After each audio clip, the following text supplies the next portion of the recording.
All right, Ms. Tabram, who's ready at the jail? I believe Mr. Brian Smith is. Schmidt. All right, hang on just a second. I've got a little problem with my audio.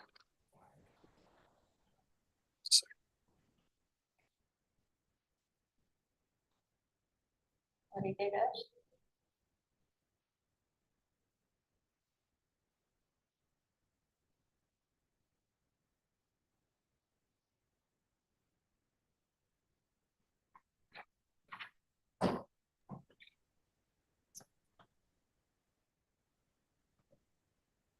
Mr. Schmidt, can you see and hear me? I can, Your Honor.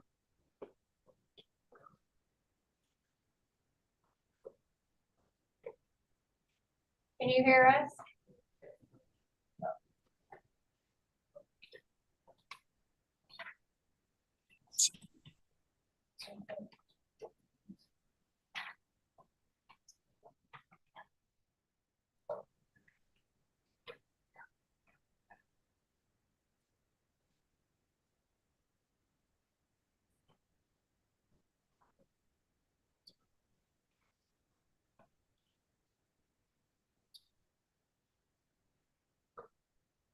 Mr. Schmidt, can you say something for me? Hello? Yes. Got no audio here. Just one second.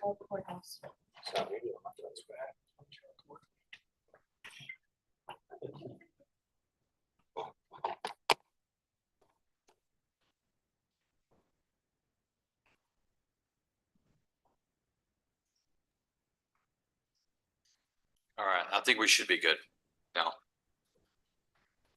Can you hear me, Your Honor? Yes, I've got you. Sorry about that. All right, is this Mr. Castillo? Yes, Your Honor. All right, this is cause numbers CR 22-319, CR 24-295, CR 24-296, State versus Gustavo Miguel Castillo. Mr. Castillo, if you'll raise your right hand, I'm going to place you under oath. Sir, do you swear that the testimony you give to the court today will be the truth, the whole truth, and nothing but the truth, so help you God? Yes, sir. All right, Florian. All right, before we get going in this, tell the court what the disposition is today. Mr. Schmidt. Oh, me, Your Honor, that's fine. I will, Judge. I thought you were going to say, Your Honor, this will be a modification of his existing community supervision to safety, as well as eating up some back time that he has. Additionally, he will be pleading to 54 days on one of the cases with a $750 fine, credit for 54 days. The other case would be 54 days, credit 54 days, zero fine. It will be two unfiled misdemeanors that will be closed out without prosecution. Okay, and on the probation case, we have is it a waiver or is it a plea true? Judge, it's going to be a agreed modification, so there won't be a plea of true. We've signed an amendment, and the state's filing a motion to withdraw the motion to revoke. Okay, and you said that the modification includes safety? That is correct, Your Honor. Okay.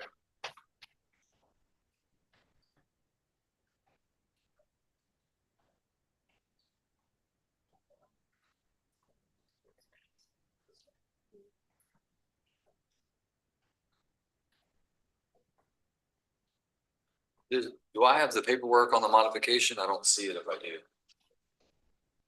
No, sir, I haven't. You have it? Okay. All right. Mr. Castillo, I don't know if I've sworn you in yet. If you'll raise your right hand. Sir, do you swear that the testimony you give to the court today will be the truth, the whole truth, and nothing but the truth, so help you God? Yes, sir. All right, thank you. You can lower your hand. All right, your name is Gustavo Miguel Castillo, is that correct? Yes, sir. And Mr. Castillo, you're before the court on a motion to revoke and also two new charges. I want to first talk about the two new charges. In one charge, cause number CR 24-295, you are charged by information with a Class A misdemeanor offense of resisting arrest, search, or transport. And in cause number CR 24-296, you are charged by information with a Class A misdemeanor evading arrest or detention. In both of those cases, for that level of charge, the maximum time that you could spend in jail is up to 365 days. And you could also be fined up to a maximum $4,000. I see that the plea agreement in each one of these cases, it appears that in the resisting arrest case, upon his plea of guilt, the DA's office is recommending that the court convict him of this offense, assess his punishment within the range of punishment at 54 days confinement in a county jail, giving him credit for 54 days of time served, including a $750 fine. And the DA's office would be asking the court to dismiss and take into consideration 2 unfiled DA causes, a failure to ID as a fugitive, and also an assault causes bodily injury of a family member. In addition, you would be responsible for court costs of $270, reimbursement fees of $15, and a fine of $750. That's the resisting case. In the evading arrest or detention, upon your plea of guilt, the state is recommending that the court convict you of that offense and assess your punishment at 54 days confinement in the county jail with credit for 54 days of time already served. And you would be responsible for court costs of $270 and reimbursement fees of $15. Those are the 2 new charges. And then it appears that you have reached an agreement with the DA's office with regard to your motion to revoke, in which you would be asking the court to modify your conditions of community supervision to include a condition that you be attending the substance abuse felony punishment facility, also known as SAFE-P. And because I don't have that paperwork, Mr. Schmidt, is there a back time? Is he doing jail time or any of that being taken away on his probation? Yes, Your Honor. It's 100. So in addition to the safety amendment, there's also 146 days in the county jail that he's serving as a condition of probation with 146 days credit. And he understands that essentially that's taking away his back time in the event he's revoked at a later date.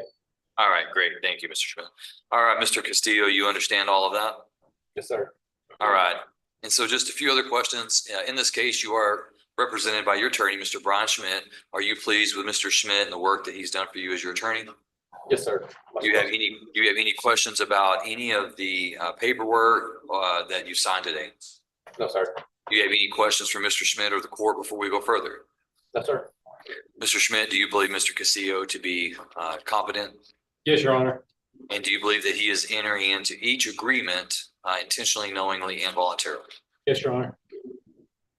All right, then, Mr. Castillo, understanding the range of punishment that I've explained to you and also the plea agreements, I would ask you at this time in cause number CR 24-295, how do you plead to the Class 8 misdemeanor offense of resisting arrest, search, or transport? Guilty.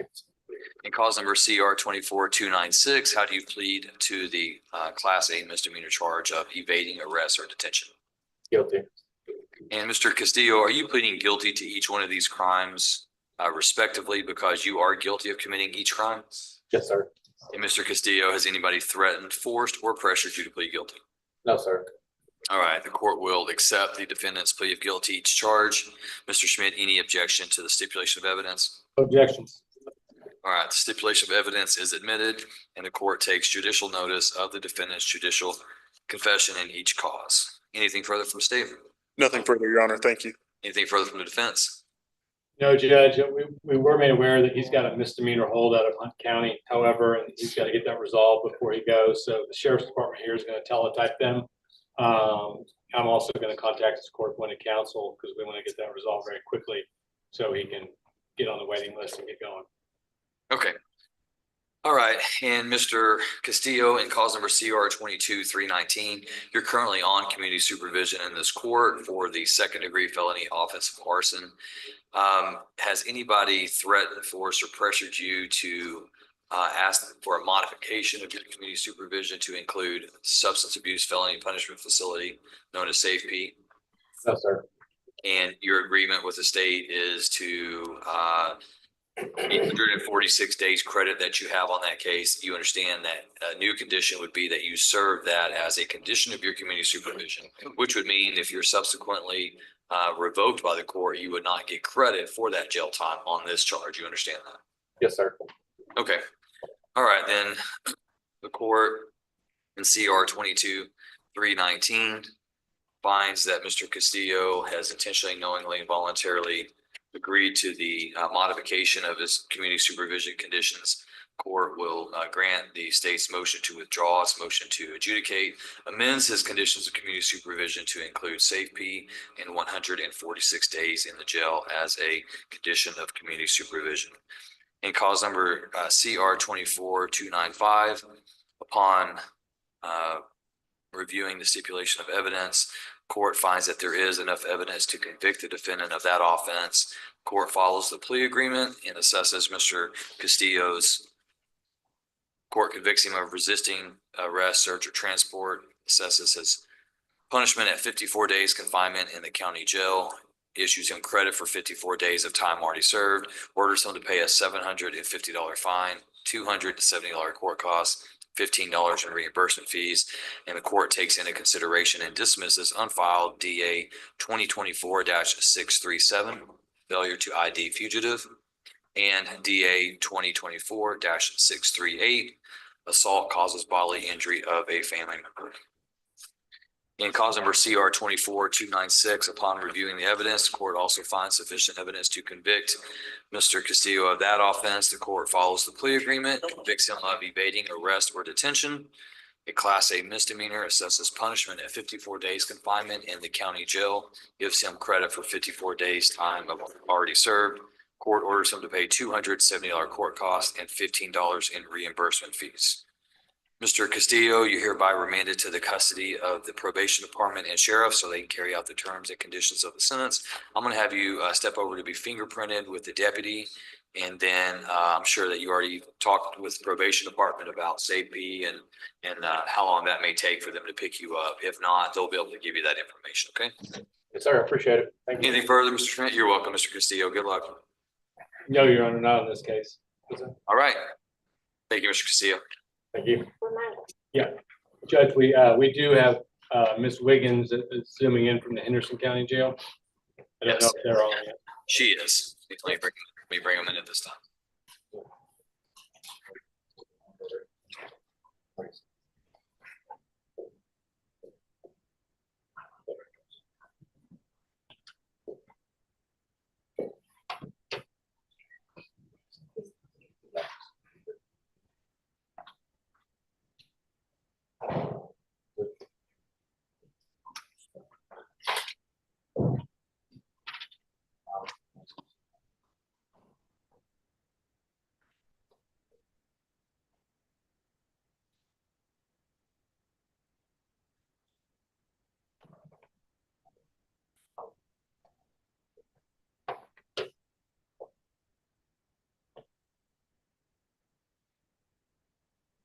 Mr. McBride, as soon as we deal with Henderson County in the Zoom, then I will bring in Mr. Rodriguez from Johnson County. They're here waiting. Oh, okay. I was unaware he was going to be in attendance. That's great.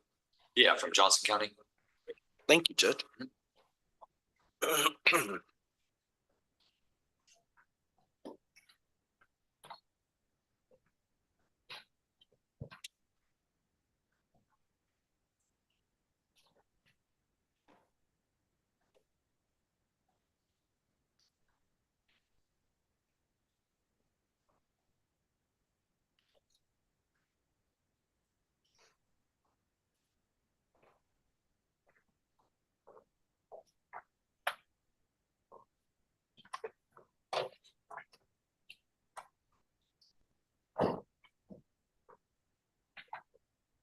All right, I'm not sure what's taken Henderson County a while, so I'm gonna go ahead and try to bring in Johnson County at the same time so that I can save some time.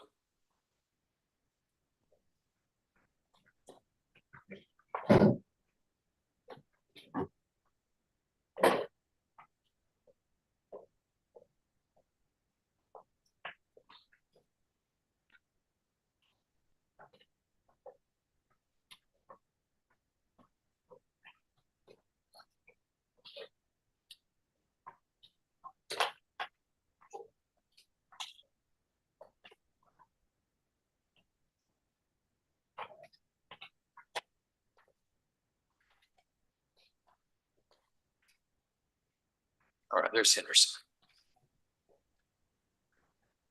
Can y'all hear me? Yes, Mrs. Wiggins, can you see and hear us as well? Yes, sir, I can. All right, do you see your attorney, Mr. Schmidt?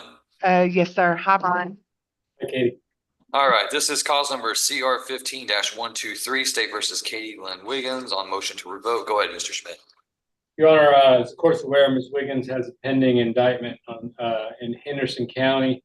Mr. Mills is appointed to represent her there. That case is set for a status conference on December the 10th. And speaking with the state, we would like to see, with the court's permission, what Henderson County is going to do, because that is going to, number one, affect the state's offer potentially, and certainly affect our position as to whether, how we can resolve this case. Given that she's set December 10th, and it is a first status conference, Judge, I kind of expect that it might be reset for one more status after that. I don't mind setting in December if you want it, but I think it might be more fruitful to set it for January. And if they get resolved sooner, I can always get an earlier setting from you with your permission, but it's just whatever the court pleases. Date, any preference? No preference, Your Honor.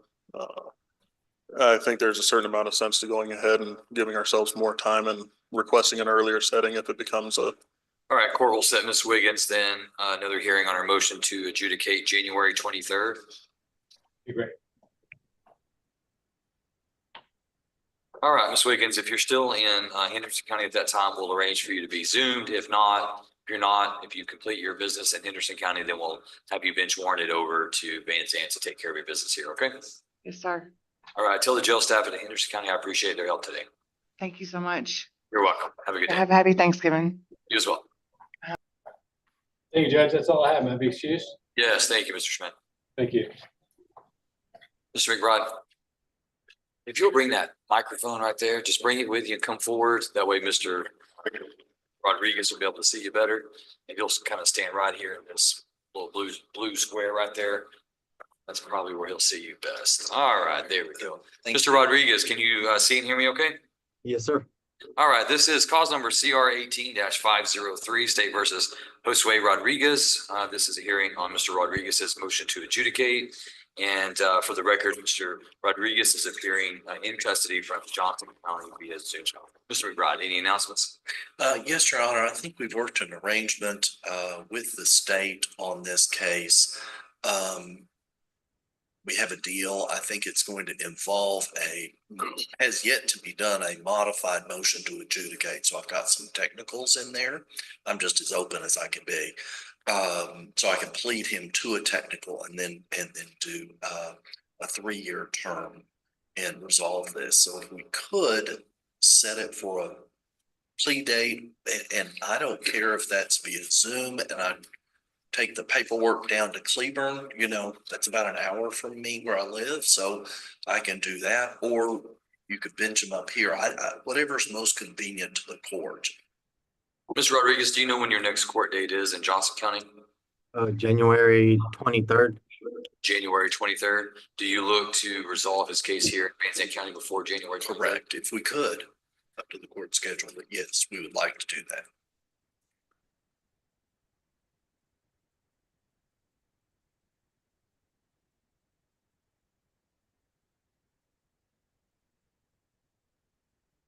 What I could do, Mr. McBride, is I could set it on December 17th. And that is, it's roughly that's three weeks. And then I'll let you get with the state and y'all can determine whether or not you want to get the plea papers and go to Johnson County and do that. If you're going to want him bench warranted here, then I'm going to need to know as soon as possible so we can make arrangements for jail staff to go and do that for Johnson County to release him. So it doesn't make any difference to the court if we do it from Johnson and just save the trouble and get it done. No, so long as Mr. Rodriguez waives the in-person hearing, as long as he's got the paperwork and he has signed it. What's ideal is that you do all of that beforehand. That way the papers can be back here on the 17th. I've got no problem with that. Okay, very good. Yeah, since people are in jail, it's easier to get them fingerprinted. So remote works. Okay. All right. Court will set Mr. Rodriguez then on December 17th at 1:30. Thank you. And brief moment, Hosway, I will be down and see you with some paperwork. We'll go over all this. Cool. Okay. Okay. All right. Thank you, Mr. Rodriguez. Tell the jail staff at Johnson County, I appreciate them hooking you up via Zoom today. Okay, thank you. You're welcome. Have a good day, sir. You too. Very good. May we be excused, Yes, Judge? thank you, Mr. McBride. Thank you. Have a happy Thanksgiving. You as well. All right, Mr. Manning, you ready? Yes, Judge. Who are you ready on? Start with Mr. Hare. Charles Ray Hare, CR 23154. Judge, I believe we reached an agreement in this case. We are finalizing the terms of that agreement. If we can get him reset for a plea in the next couple of weeks. Could you do next Thursday, December 5th? That works, Judge. All right, court sets Mr. Hare then for plea on December 5th, 9 a.m. I'm sorry, 1:30 a.m. Take that back. 1:30 p.m. Not Yes, sir. not 9 a.m., not 1:30 a.m., but 1:30 p.m. Post meridian.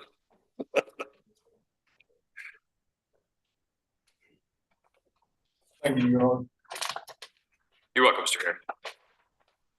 Who's next, Mr. Manning? Judge, next ready on Miss Cynthia King. Cynthia Annette King, CR 24-212. Is Ms. King entering a plea today? She is, Judge. All right, Ms. King, if you will, ma'am, raise your right hand. I'm going to place you under oath. Ma'am, do you swear that the testimony you give to the court today will be the truth, the whole truth, and nothing but the truth? So help you God. Yes. All right, you can lower your hand. Just make sure you speak out loudly and clearly so the microphone picks you up so I can hear you. All right, Ms. King, are you a United States citizen who reads, writes, and speaks English? Yes. And have you ever been diagnosed with a mental condition? No. In this case, you're represented by your attorney, Mr. Jonathan Manning. Are you pleased with Mr. Manning as your attorney and the work he's done for you? Yes. Do you understand everything that you've read and signed today? Yes. Do you have any questions about anything before we go further? All right. Mr. Manning, do you believe Ms. King to be competent? I do. And you've explained to her her rights regarding this case, including the advantages and disadvantages of a deferred adjudication plea? I have, Judge. And you believe that she's entering into this plea intentionally, knowingly, and voluntarily? I do believe she's entering into this plea intentionally, knowingly, and voluntarily. All right, Ms. King, you are charged by indictment with a third-degree felony offense of possession of a controlled substance in penalty group 1, greater than or equal to 1 gram, less than 4 grams. That is a third-degree felony, which does carry a range of punishment of not less than 2 years in prison or more than 10 years in prison, and a possible fine not to exceed $10,000.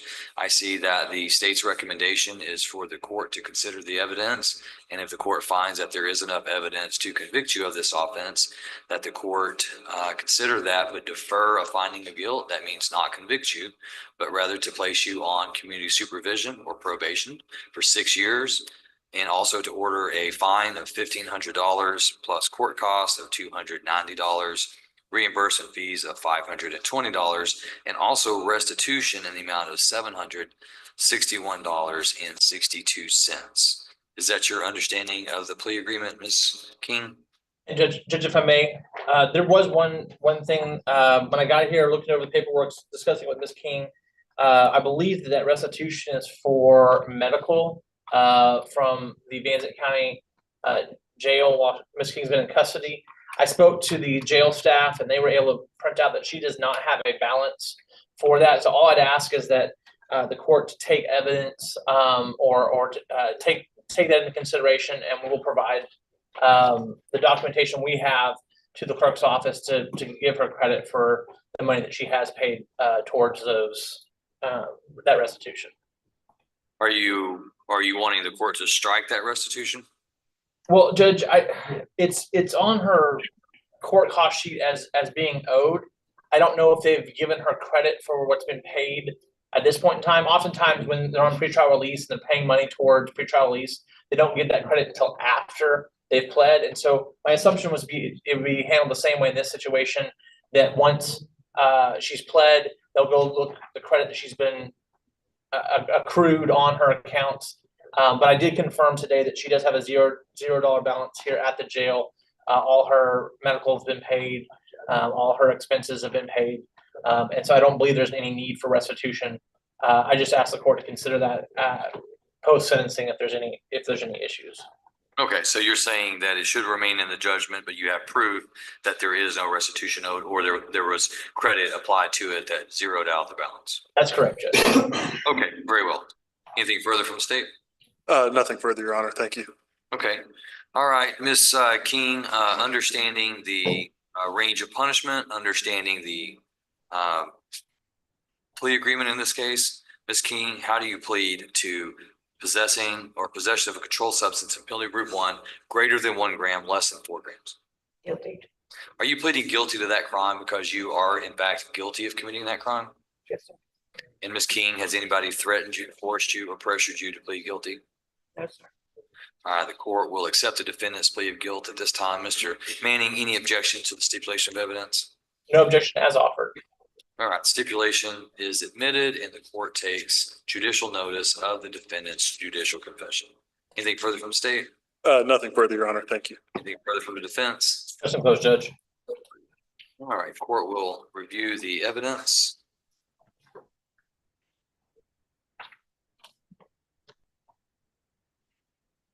All right, court finds that there is enough evidence to convict the defendant of this offense. The court will follow the plea agreement and recommendation of the DA's office. Court hereby defers a finding of guilt on the 3rd-degree felony offense of possession of a controlled substance in penalty group 1 greater than 1 gram, less than 4 grams. The court defers a finding of guilt, places Ms. King on 6 years community supervision, orders her to pay a $1,500 fine, court costs of $1,500. Fine of $1,500, court costs of $290, reimbursement fees of $520, and restitution in the amount of $761.62.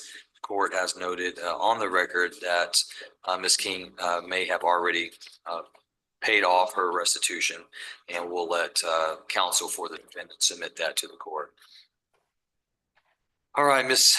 King, you're hereby remanded to the custody of the probation department so they can carry out the terms and conditions of the sentence. After you're fingerprinted, then I'm sure the probation officers will be telling you about what's next. Okay? All right, go ahead and step over to be fingerprinted. Judge, I believe that concludes my business. Can I be excused? Yes, sir. Thank you, Mr. Manning. Thank you, Judge.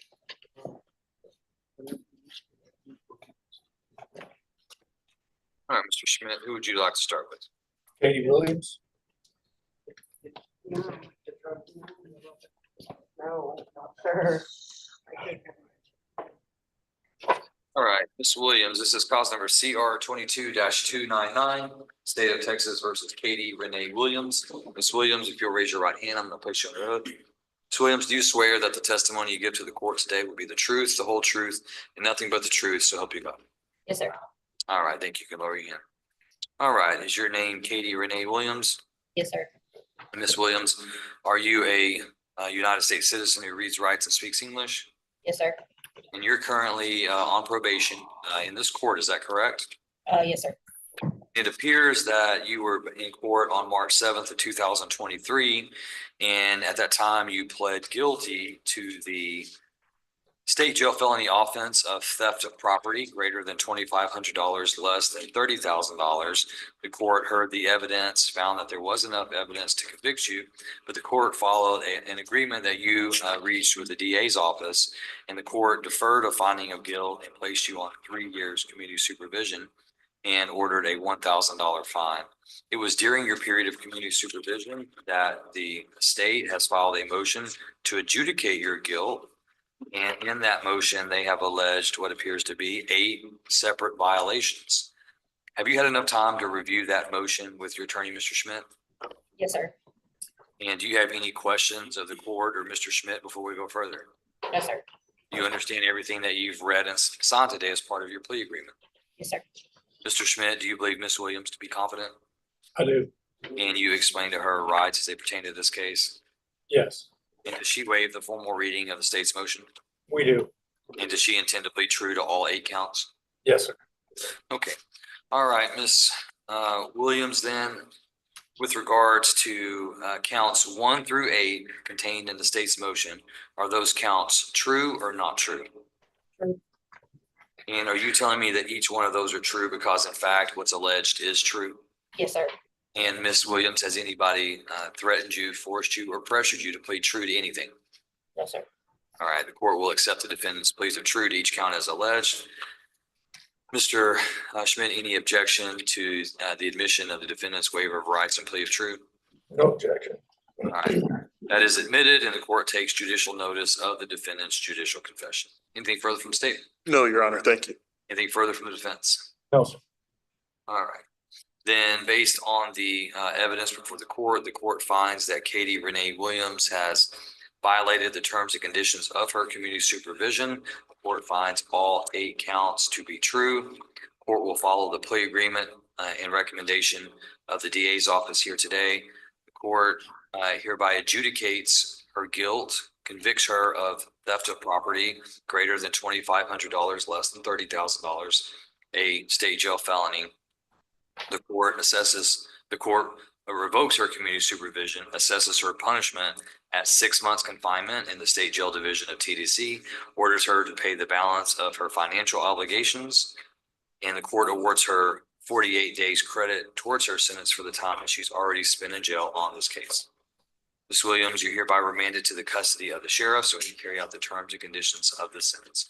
We'll have you step over to be fingerprinted. Once you are released from TDC, if you are still owing fine and reimbursement fees, it's important that you report to the Van Zandt County Courthouse, go to the top floor and speak with the district clerk's office and make arrangements to get that paid off. Otherwise, a warrant may issue for your arrest, okay? Yes, sir. All right, good luck to you. Step over to be fingerprinted. Thank you. Who's next, Mr. Schmidt? Dustin Hall.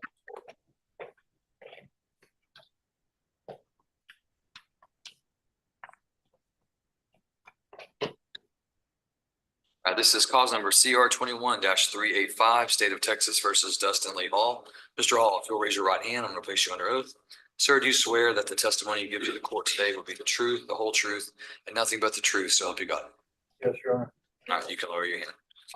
All right, Mr. Hall, you were in this court on July 5th of 2022 on the charge of possession of a controlled substance in penalty group 1, greater than 4 grams, less than 200 grams. On that day, the court heard the evidence from the state and followed their recommendation in your plea agreement. The court found that there was enough evidence to convict you of that offense, but the court deferred a finding of guilt, placed you on community supervision for 5 years, and also ordered you to pay a $1,500 fine. And it was during that period of community supervision that the state had filed its motion to adjudicate and then also amended its motion and filed what appears to be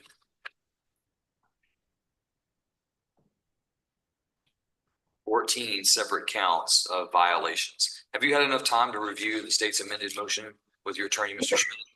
Yes, sir. Are you pleased with Mr. Schmidt as your attorney and the work he's done? Yes, sir.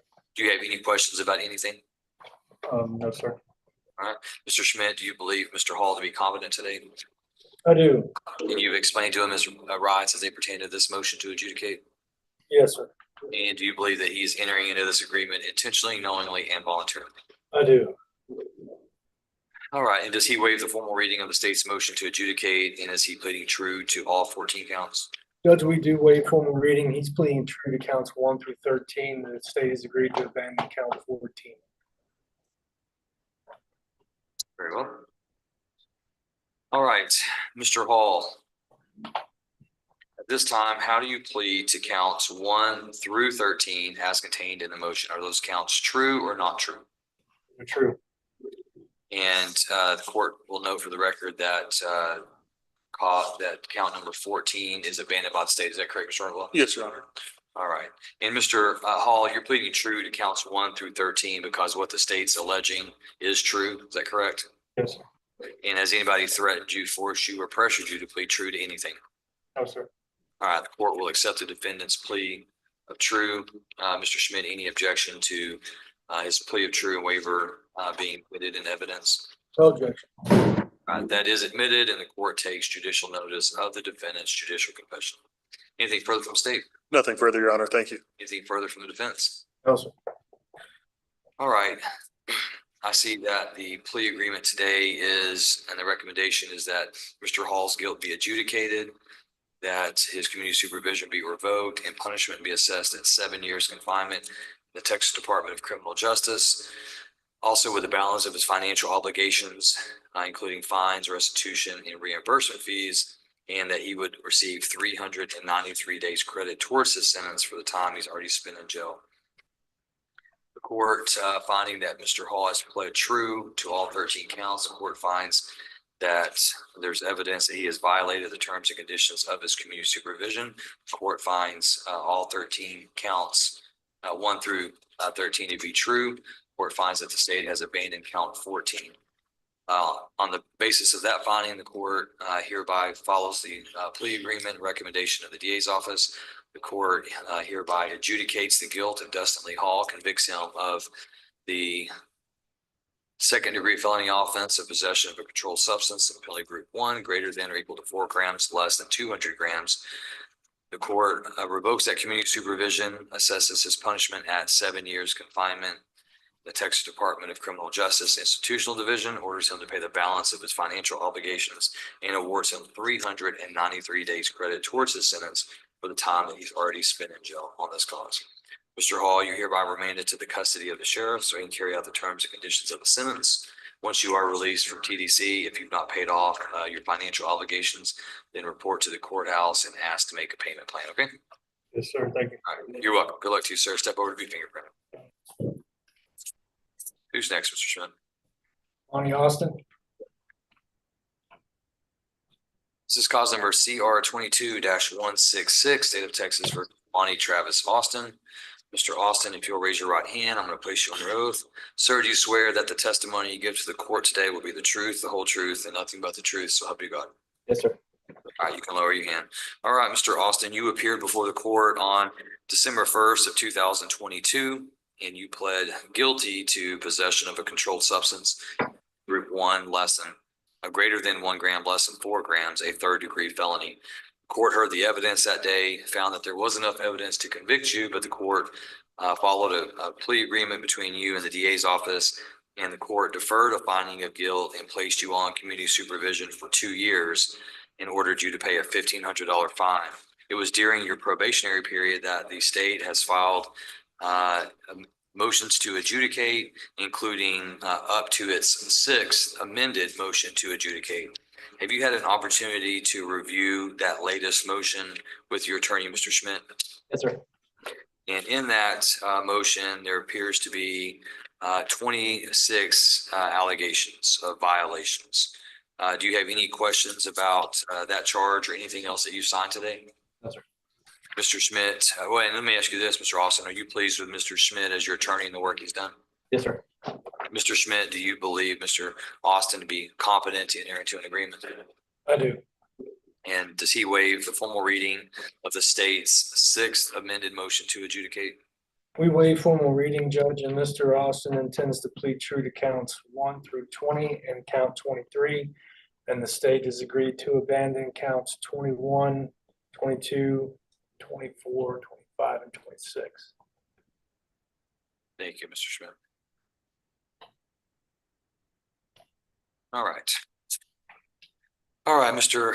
Austin, I see that the plea agreement today in which you're asking the court to approve is that the court adjudicate your guilt based on your violations, that you be convicted of the offense of possession of a controlled substance between 1 gram and 4 grams, a 3rd-degree felony, that the court revoke your probation, assess your punishment at 2 years confinement in the Texas Department of Criminal Justice, with you being ordered to pay your financial obligations, which at this point appears to only be $50 of reimbursement fees, and that the court dismiss unfiled DA 2024-861 burglary of a habitation, and also a theft of property between $100 and $750, that being DA 2024-713.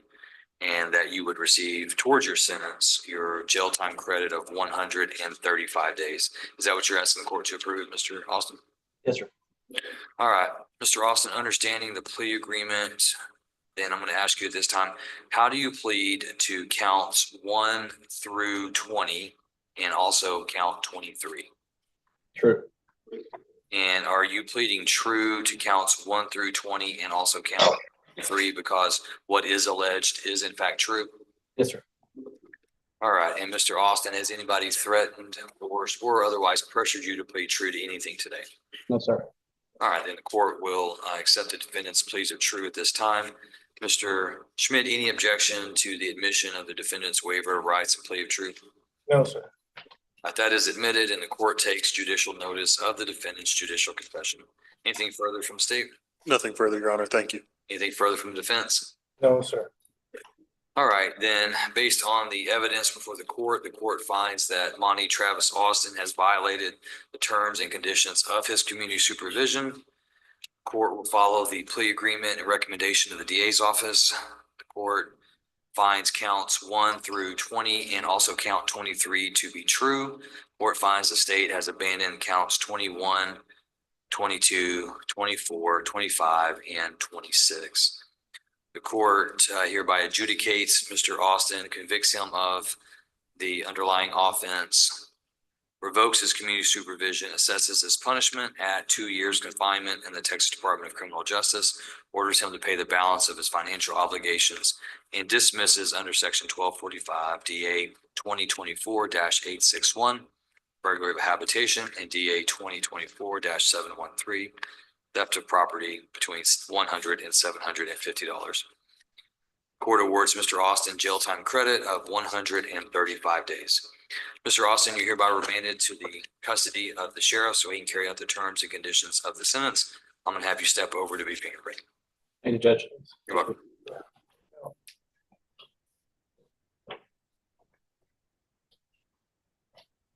Who's next? Miguel, Hernandez, Marquez.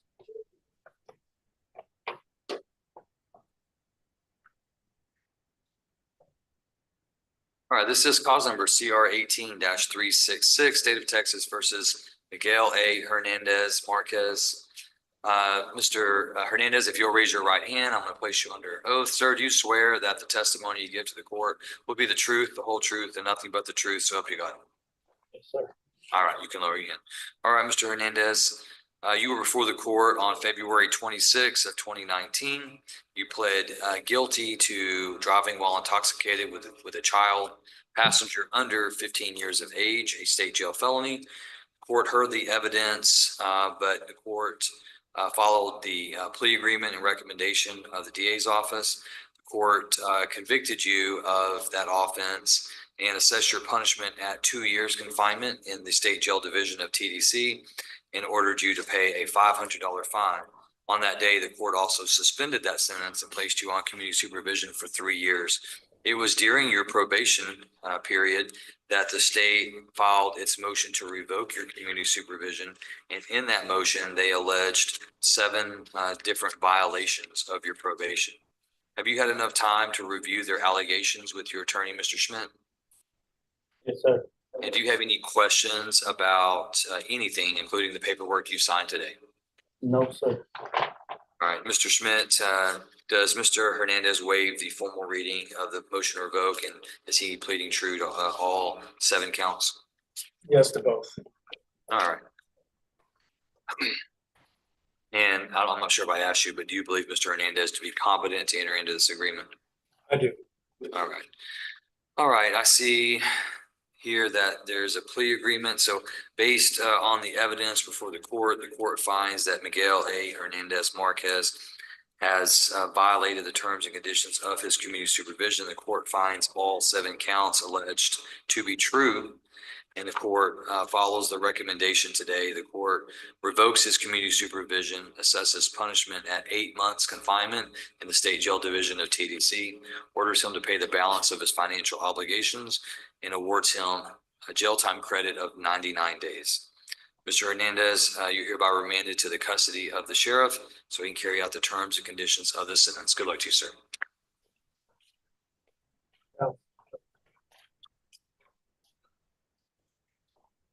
Who's next?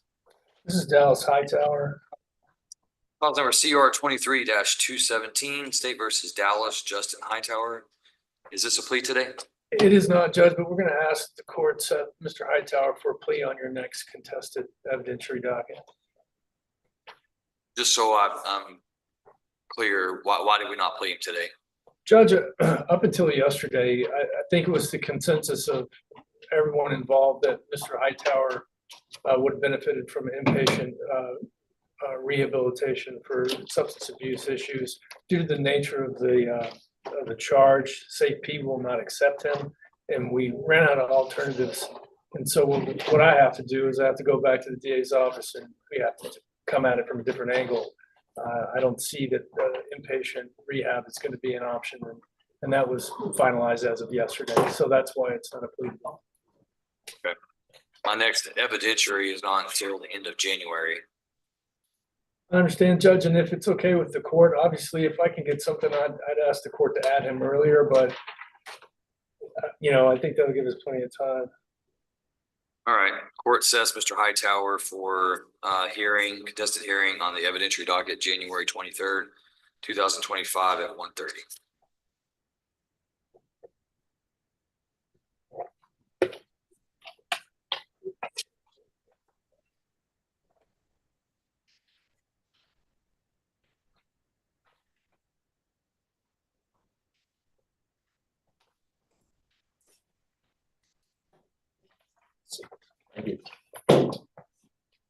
Robert Wales, I believe, is in the courtroom, and Mr. Hegel's here for arraignment. You want to do Yes. Mr. Hegel first? Yes, please. Do you have that indictment? I do have it. Okay.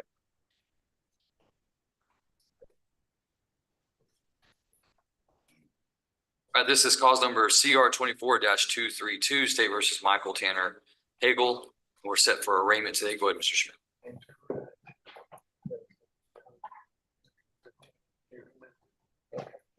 Judge, I've got a copy of the indictment. Mr. Hegel's name is spelled correctly in the indictment. We'll waive formal reading, enter a plea of not guilty, and ask for a pretrial setting. All right, court finds that Mr. Hegel, having waived the formal requirements of arraignment, enters his plea of not guilty into the record, sets this matter for pretrial hearing.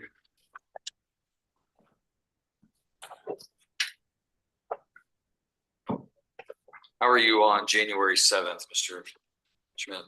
Yes, you're fine. All right, court sets Mr. Hegel then for pretrial hearing January 7th at 1:30.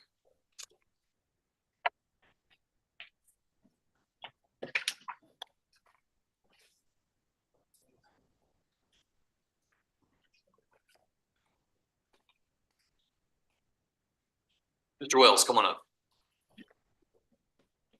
Come on around the podium. You'll come right up here to the front. This is cause number CR 17-266, State of Texas versus Robert Michael Wales. We're set for evidentiary hearing today. Go ahead, Mr. Schmidt. Judge, we've been carrying Mr. Wells on motion, the state's motion, for a little while for compliance. At this point in time, I think we've reached an agreement with the state to resolve his business. It's going to require a TDC sentence. We'd ask to set him for a plea.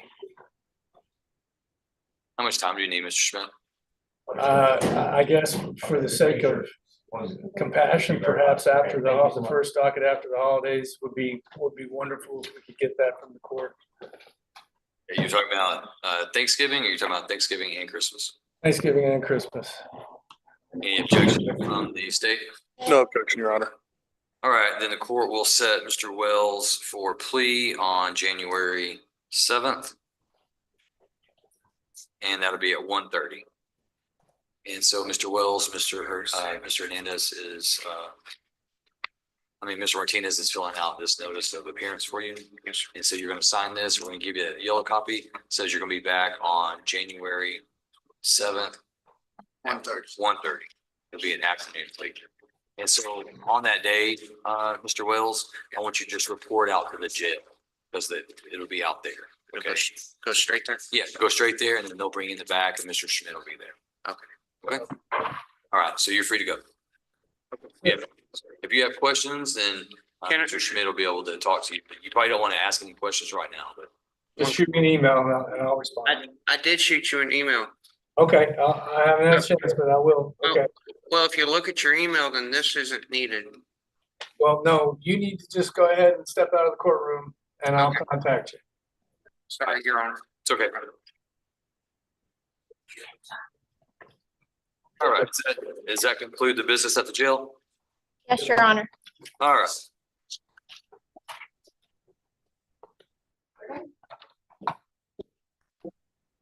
Mr. Lowe, Mr. Gerard, y'all come on up. We're just gonna stand in recess for just a few minutes. I'm gonna gather some things, but come on up, have a seat.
All right, we are on record in cause number CR 22-67, State versus Robert Gerard. And I believe that we're here today on an agreement between the state and defense for the court to conduct a bench trial on the issue of sanity. Is that correct? Yes, Judge, a bench trial on all issues. It requires the court to make a finding that the offense did occur beyond a reasonable doubt, and then a finding that the defense has proved by a preponderance that he was insane at the time of the offense. But I think both issues are agreed to between the parties, Judge, and we've also executed a waiver of jury trial.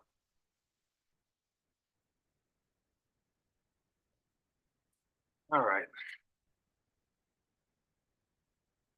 And before I consider the waiver of jury trial, I also want to go ahead and discuss Mr. Gerard's competency. I'm not sure that we've formally announced that on the record since his last finding of competency.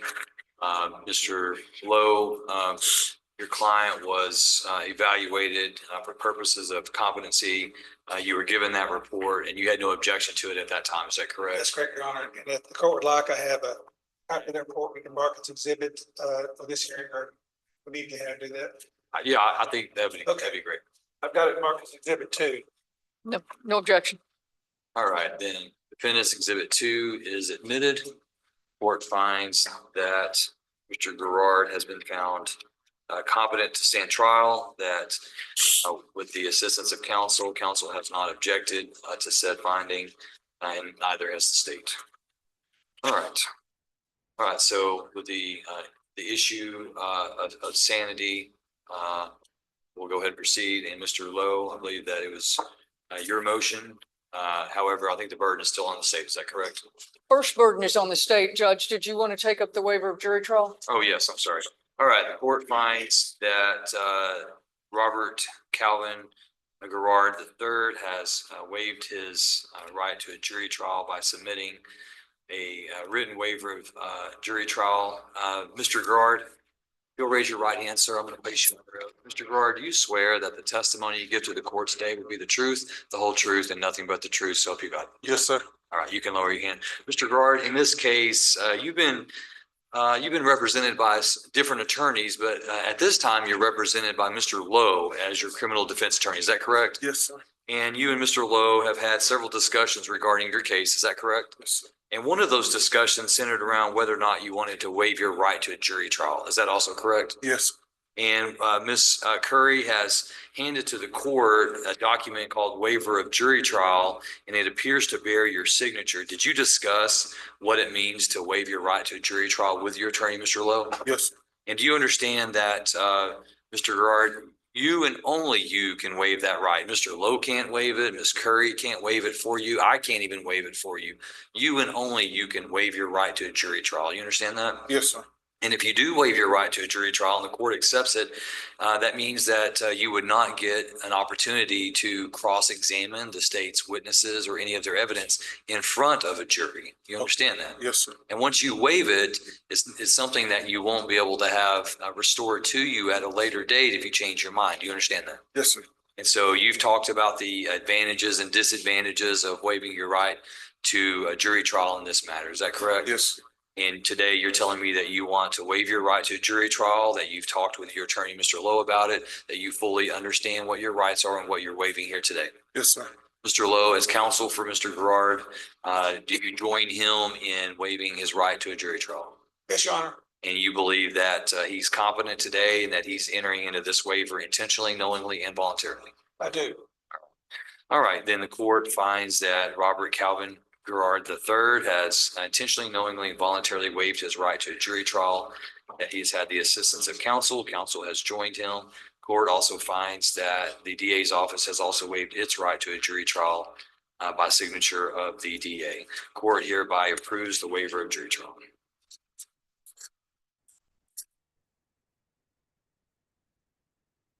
Ms. Curry, you ready to proceed? We are, Your Honor. You may. Thank you, Judge.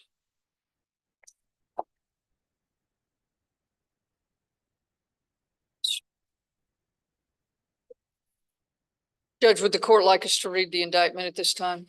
Yes, please.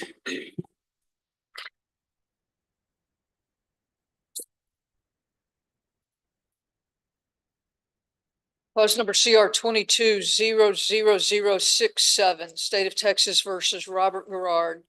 In the name and by the authority of the state of Texas, the grand jury for the county of Van Zant, state of Texas, duly selected, impaneled, sworn, charged, and organized as such at the January term AD 2022 of the 294th Judicial District Court for said county, upon their oaths present in and to said court at said term, that Robert Gerard, hereinafter styled defendant, on or about October 22nd, 2021, and before the presentment of this indictment in the county and state aforesaid, did then and there intentionally and knowingly cause the death of an individual, namely William Love, Jr., by shooting him with a firearm. And it is further presented that prior to the commission of the charged offense on the 15th day of December 2016, in cause number CR 10-00129, in the 294th Judicial District Court of Van Zant County, Texas, the defendant was finally convicted of the felony offense of possession of a controlled substance, penalty group 1, greater than 4 but less than 200 grams, against the peace and dignity of the state, signed by the foreperson of the grand jury. All right, thank you, Ms. Curry. And at this time, does the defense enter a plea? Does the defense? Yes, Your Honor. You ready? Not guilty by reason of felony. Thank you, sir. You may be seated. Thank you, Your Honor. Ms. Curry. Thank you, Judge. Your Honor, at this time, by agreement and stipulation, we offer States Exhibits 1, 2, and 3. States Exhibit 1 and 2 are offense reports concerning the offense charged in the indictment in this case, and States Exhibit number 3 is the autopsy report of the victim in this case. We'll stipulate no objection. Thank you, Mr. Lowe. All right, no objection and stipulation being tendered. Court hereby admits States Exhibits 1, 2, and 3 respectively. Your Honor, we believe those exhibits are sufficient to establish beyond a reasonable doubt that this defendant did in fact cause the death of William Love Jr. by shooting him with a firearm. The court will also notice as it reviews those exhibits that particularly in Exhibit 2, I believe page 4, maybe page 5, there are some statements regarding Mr. Gerard's mental health at the time of the shooting. And with that, Your Honor, the state rests for purposes of guilt innocence. Mr. Lowe. Yes, Your Honor. And it will call Dr. Susanna Lampley. Dr. Lampley. Closer. Maybe it's closer. Yeah, as long as you put it out there in front of you, it'll. Good afternoon. You'll raise your right hand. Now, do you swear that the truth, the whole truth? So I see that chair move, so move it around. During your testimony, it's important that you just speak up loudly and clearly. You don't have to lean into the microphone. I'm sure that you've probably testified in court before, correct? Yes. All right, so if you'll do me a favor and make sure that you allow the attorneys to finish their questions and statements before you give the answers, so we're not talking at the same time, okay? Will do. Mr. Lowe, you're with us. Thank you, Your Honor. Tell us your full name, please, Susanna Fair Lampley. and how you employ Dr. Lampley. I am a forensic psychiatrist at Terrell State Hospital. All right, Your Honor, if I could approach the witness. Yes, sir. And both counsel can approach the witness without seeking permission. Thank you, Your Honor. Dr. Lampley, let me hand you what I've got marked as defendant's exhibit number 1. Could you identify that, please, for us? This is a copy of my resume. Right, and does it state your educational background, work experiences, articles, and things like that? Yes, it does. All right, we'll offer number 1, Your Honor. No objection, Judge. All right, then defendant's exhibit number 1, defendant's exhibit number 1 is admitted without objection. Do you have another copy? Did you look at it? I have another copy. Okay. Thank you. Thank you, Your Honor. And the counsel for the state has reviewed it.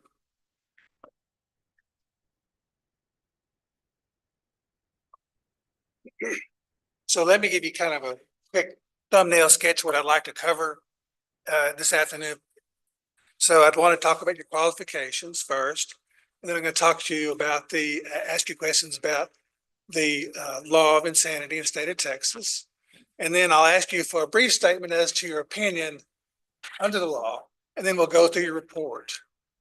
And then we'll be talking about, I want to discuss some issues of malingering possibility that you would have outlined in your report, the issue of dangerousness, the use of methamphetamine as it relates to this offense, and then what happens next after the court, if the court finds that he's not guilty by reason of insanity. So if we could do that. So let's talk about your qualifications first. Can you describe your work history for us, please? Yes, well, after high school, I graduated and then joined the military. Decided after that to go to medical school. So I went to the university, Texas Tech in El Paso, and graduated medical school there in 2012. And then afterwards, I joined the team at UT Southwestern in a general psychiatry residency, which I graduated from in June of 2020. And then I'm board certified as of September 14, 2020. I went on to then do a fellowship in forensic psychiatry, and I'm board certified in forensic psychiatry as well as of October 23, 2023. So I noticed that you did serve in Iraq. Yes. In the military. Yes. And I think everybody here appreciates your service on that behalf. So thank you very much.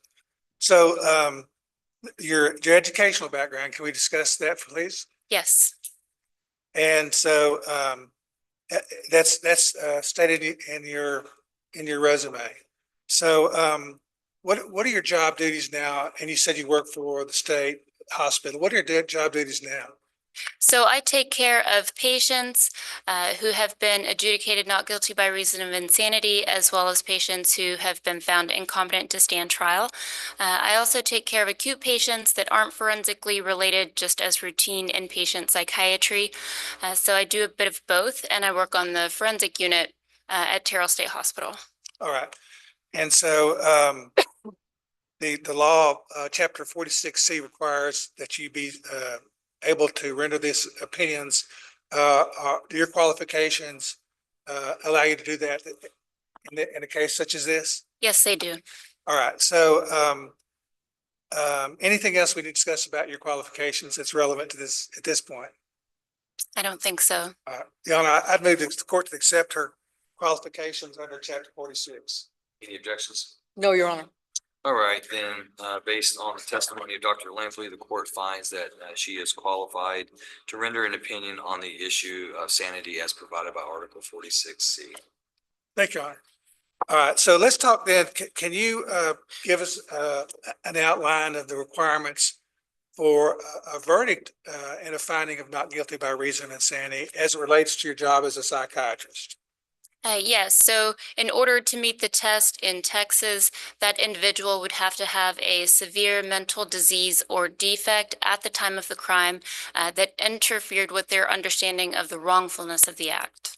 All right, so before you work at Terrell, obviously, have you met, before this case happened, did you have any chance to know Robert or meet with him or treat him in any way?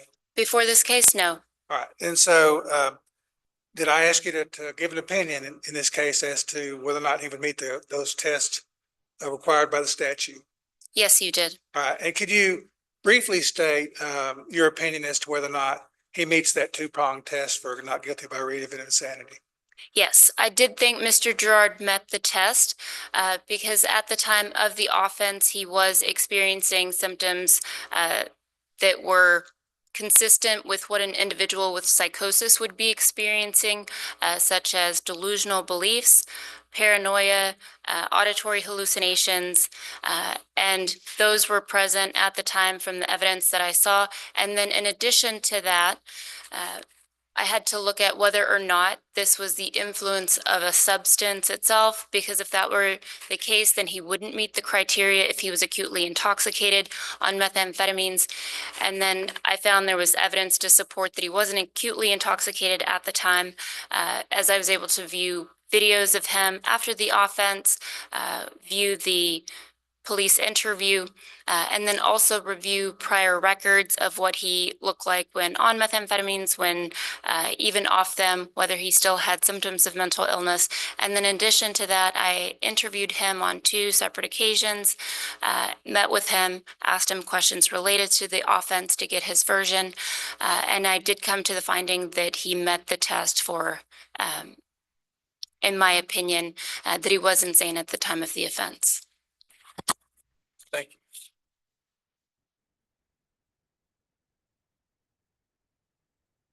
Lampley, I'm now showing you what I've marked as Appendix Exhibit number 3. And can you identify what that is, please? This is a copy of the sanity evaluation that I sent to you after I completed my report, All right, and how many pages does it have? including the cover pages. It should be 25. The actual sanity evaluation was 21. And that's a true and correct copy of your original document.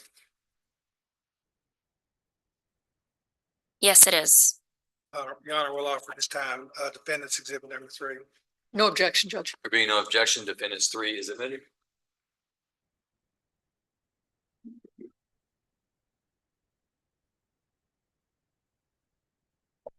Okay, so you have a copy of your report. You can pull it out, please.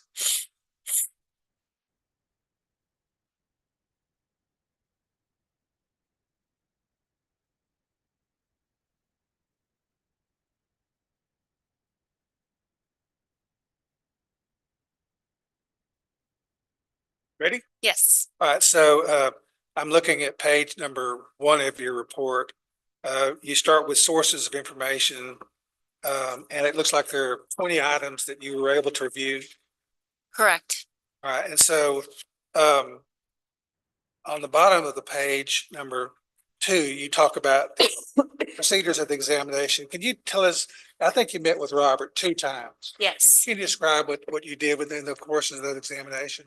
So when I first met with Mr. Gerard, I performed a clinical assessment of an inventory of his psychiatric symptoms, a complete mental status exam, and then on the follow-up meeting in September 12th, 2024, I performed a sanity evaluation as well as a mental status examination. And approximately how long did those two interviews take? About 2 hours each. And they took place at the Van Zandt County Jail, is that correct? Yes. So then continuing on to page 3, you were able to review the offense reports. Yes. And it's quite a bit of material, but were you able to glean, there was information in there that would assist you in your opinion as to whether or not he was insane at the time of this offense? Yes. All right. So, and then the next section, and I think is really relevant, is the videotaped interview, and then also the in-car, the body cam and the in-car video. So first, let's talk about the information from the videotape interview. Okay. And that was with the lead officer, I believe. What was significant to you in the context of that interview? So what I thought was significant about this interview is that Mr. Gerard was talking about his delusional beliefs, that he could record his thoughts on an EEG board, that he had a helmet that would help him to record his thoughts, that he could try to prove this was all real. He talked about this in depth. He also talked about information that oftentimes people with mental illness have, but if they were that, you know, if they're truly experiencing symptoms of mental illness, they would report, but someone who maybe just trying to act as if they had a mental illness might not necessarily report. A lot of those were related to sexual experiences, psychotic ones that were significant, and I thought were in line with a person who truly had a significant mental illness. Also, he's very forthcoming. He answers questions directly. He actually tries to convince the interviewer to go to his home and get the equipment because all of the information is recorded on there. That's that's his belief. And those are all consistent with someone who's experiencing delusional beliefs. All right, and so let me read you just a portion of your report on page 4, and I think it goes to the wrongfulness, whether or not somebody recognizes that they're, whether or not it was wrong for them to commit the act. You say at the bottom of the 3rd paragraph, Mr. Gerard reported he felt he'd acted too quickly and said, "I know I was wrong. Well, I don't think I was wrong. I really think he was talking to me in my head." And Mr. Gerard said several times that he felt paranoid, especially since Mr. Love had shown up out of nowhere.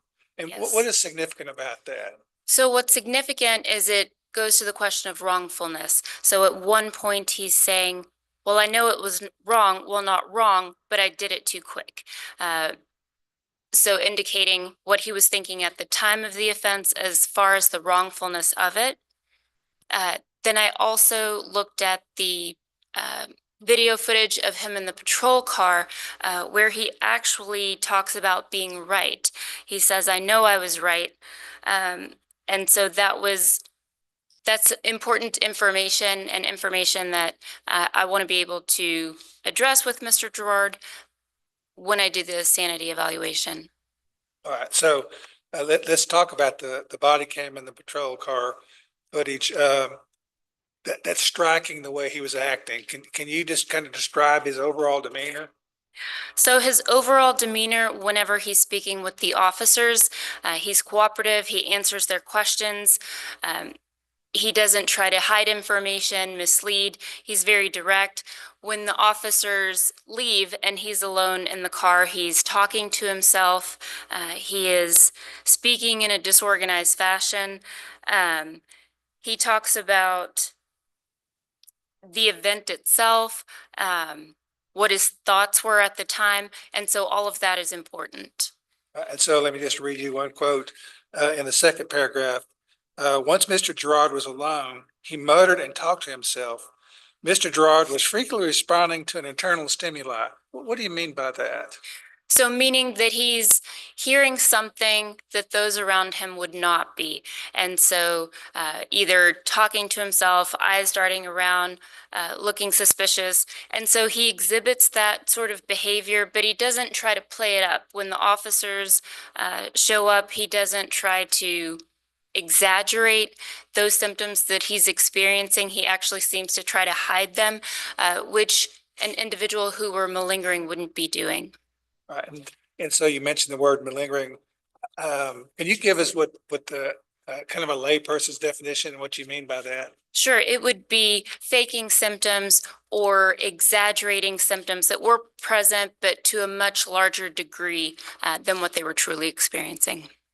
All right, and then continuing on with that same sentence or the same paragraph, he can be heard saying, he shot me in my legs.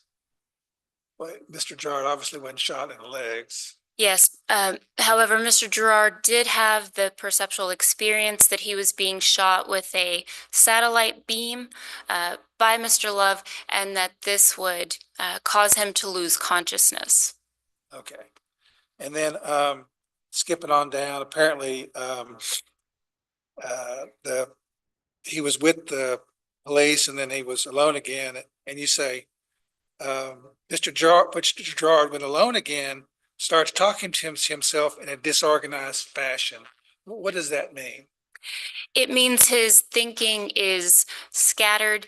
It's not linear necessarily, at times illogical, a bit all over the place. Okay. And then it said, then you say, he could be heard saying, that guy was crazy though, you know, you seen that show. It's weird that what he was going to do, then the F word, that's smart. I would have shot him too. It sounds like he's having a conversation with somebody that's not there. Yes, and he did actually describe several individuals he was talking to that were not present. He named a few different names of individuals he was conversing with. Okay. And then lastly, in that section, he says, this is Robert talking. Robert, you did a wonderful thing. I gotta put you in jail for murder. That's all right. I didn't do nothing, but that guy is an asshole. he can't talk to us now. And then when the officers return, Robert stopped. Right, So just a continuation, he's actually having a conversation with somebody he thinks is either there or he's relating to. right. All right, so then, and then you interviewed Robert again, for the second time on September 12th of 24. And you spent some time talking about the offense. Yes. What was significant about that conversation on September 12th that you gleaned that would help you in your opinion? A lot of it, I think a lot of that conversation was significant and was a 2-hour conversation. But what I appreciated was his forthcomingness. He didn't deflect questions. He answered directly. He would provide a lot of information. He didn't try to deflect or take away from or gives information that might make him look less culpable. He also gave a lot of information that he didn't necessarily need to offer, but he did seem to want to participate fully and be cooperative. All right, so we had the interview in April, and then by September, he had been to Mount Vernon and his competency restored according to their report. Were you able to see a difference in the way he was acting in those two, and you could describe it? Yes, during the initial evaluation, Mr. Gerard had a flat affect, meaning there's no emotion playing on his face. And that is very indicative of an individual experiencing psychosis. And it's also something that people don't know how to fake. It would be very hard to reproduce. Also, another symptom that people don't know to fake if they're just doing what they see on a movie, that sort of thing, is ideas of reference. So putting together information that shouldn't, like A wouldn't link to B, but in their mind it does. So for example, him describing that there would be a glitch in his phone, this being evidence that he was being tracked and monitored by various legal entities. We wouldn't assume just because our phone had a little glitch in it that were the case, but that is a belief that Mr. Gerard had. All right, and so you use the word psychosis. I assume that's a word of art. What does that diagnosis mean? So what I mean by that is delusional beliefs and or perceptual disturbances, like hearing things, seeing things that others aren't, having somatic experiences that aren't actually happening. So for example, sometimes people can believe they're being sexually assaulted in some way, but they're having some sort of physiological response in their body that they then believe is because of something like that when it isn't. It can also be a hallucinatory experience. All right. And did you, at that point in time, once again, delve in the topic of the wrongfulness of his conduct, whether or not he appreciated that? Yes, I did. And tell us about that, please. So when I asked him about this, he said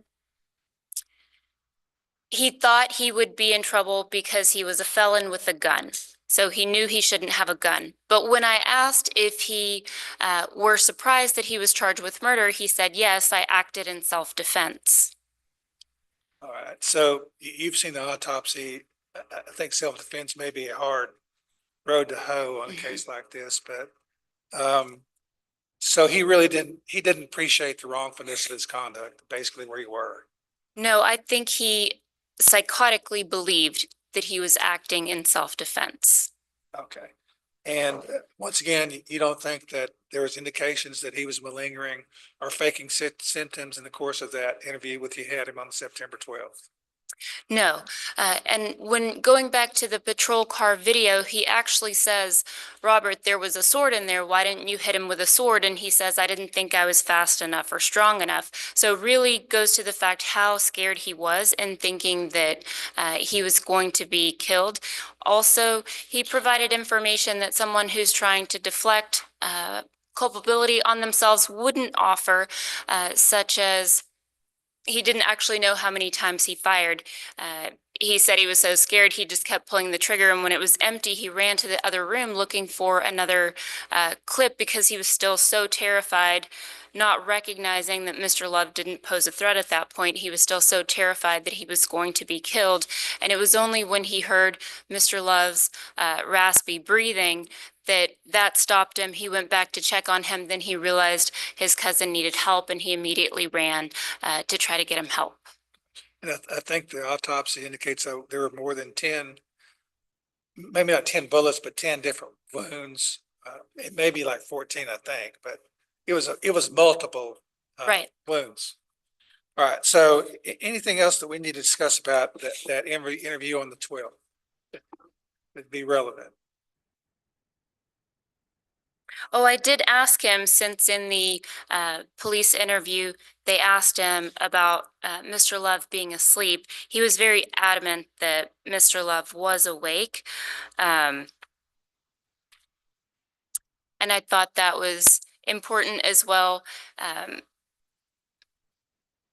because it's something that he's consistently said. So I was looking to at what he's reported in the past, what he's reporting now. Are those comments consistent with what he's trying to say? And I did think that that was the case. So Mr. Love was Robert's cousin. Yes. And they'd had a history together, is that right? Yes, they had grown up together. He said growing up, they were like brothers. And then according to Robert, Mr. Love went to prison for a pretty serious offense, was in prison for 14 or 15 years. Yes. What do you think that created in Robert as far as an appreciation of a possible danger that Delwyn posed? Yes, so he talked about the two of them sitting on the couch talking about Mr. Love's experience in prison, and that Mr. Love had been bragging about doing hits for the cartel, that he had killed someone in prison, that he could make a shank out of anything.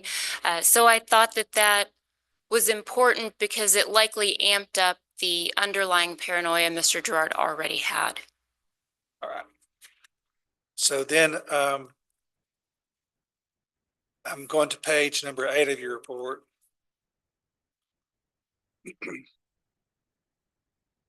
So I think it's pretty striking that what do you understand happened right after this incident with regard to Robert calling the 911?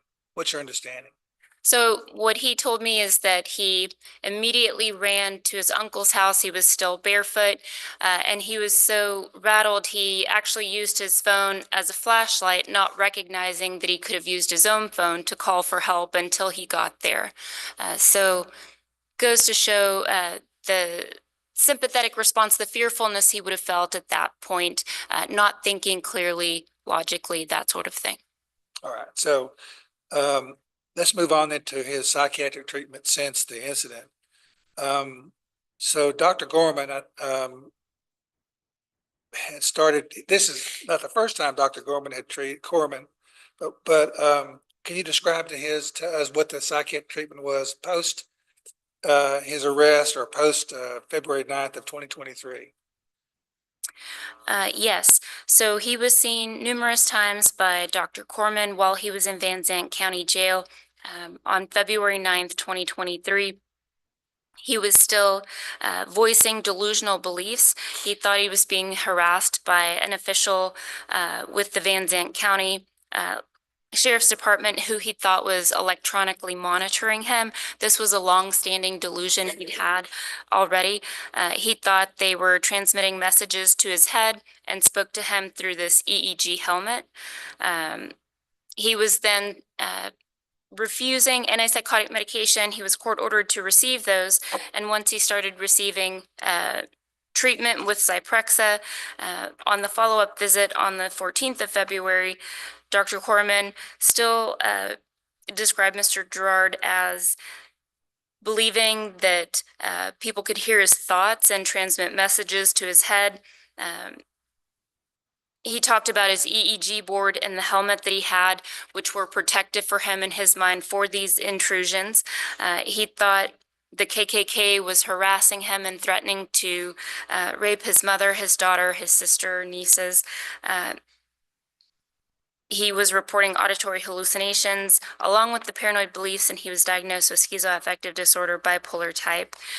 Then in the follow-up visits, his symptoms do improve. He's less agitated, aggressive once he's on those antipsychotic treatments, but he is still reporting intermittent auditory hallucinations. And then he had additional agents added to his regimen. I think he actually developed diabetic ketoacidosis and was transferred to Mother Francis in Tyler. Then on his return, treated with Geodon and then sent to North Texas State Hospital, Vernon campus for competency restoration. All right. So, Your Honor, the court will call that you had to have enter an order with forced medication. I think that's part of the court's record. We ask you to take notice of that at this point in time as well. Court will take judicial notice of all filings in this case. Thank you, Your Honor. And so let me read you something I'd like to have liberal explanation about. This is in the second paragraph of your psychiatric treatment paragraph. It says, Mr. Gerard was seen by Dr. Corman on February 14, 2023. Dr. Corman described Mr. Gerard as having floridly psychotic symptomology and mood disturbance with mania much of the time for about 10 years now. So what do you mean? What does he mean by that? So Dr. Corman, in reviewing the medical records that I received in this case, had been treating Mr. Gerard from as early as October 22nd, 2013. And even at that time, years before the offense, he was described as having symptoms consistent with bipolar disorder, manic with psychotic features by Dr. Corman. And those records, you were able to see those records from the Andrews Center where Dr. Corman treated him for those problems? Yes, I was. All right. So then let's talk a little bit about Robert's psychiatric history. This has been a long-standing problem with him. Yes. Can you describe that for us, please? Yes. So like many individuals, Mr. Gerard's symptoms become much more prominent in his early 20s. He initially has symptoms, even before that, he had symptoms of depression, which is not uncommon for individuals with bipolar illness. Then in his 20s, he starts to develop mania. He would so symptoms of mania would be a lot of energy, don't need to sleep a lot. You start to do reckless things. You may be very talkative, speak too rapidly. Your thoughts may come in really fast. And symptoms that Mr. Gerard was reported to have by Dr. Corman back in 2013 were things like he would pick up complete strangers at Walmart and cook for them. He would be up for days at a time, not needing any sleep. He would be intensely irritable, also having periods of depression, as well as manic episodes where he wouldn't need to sleep a lot and have the intense energy. All right. So Dr. Corman in his record says that describes that he had experiencing auditory hallucinations beginning when he was about 30 years old. Looking at Dr. Corman's records, did you glean any thought that Dr. Corman thought that there was malingering or any faking of symptoms? No, I didn't get that impression. All right. And so let me skip on a little bit further.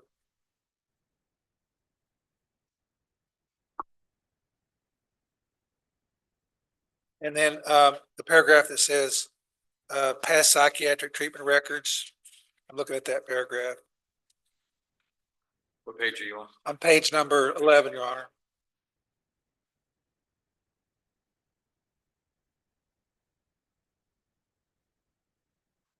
That indicates that Dr. Corman was treating him since 2013, 9 years or so before this happened. Correct. All right. And then in the middle paragraph,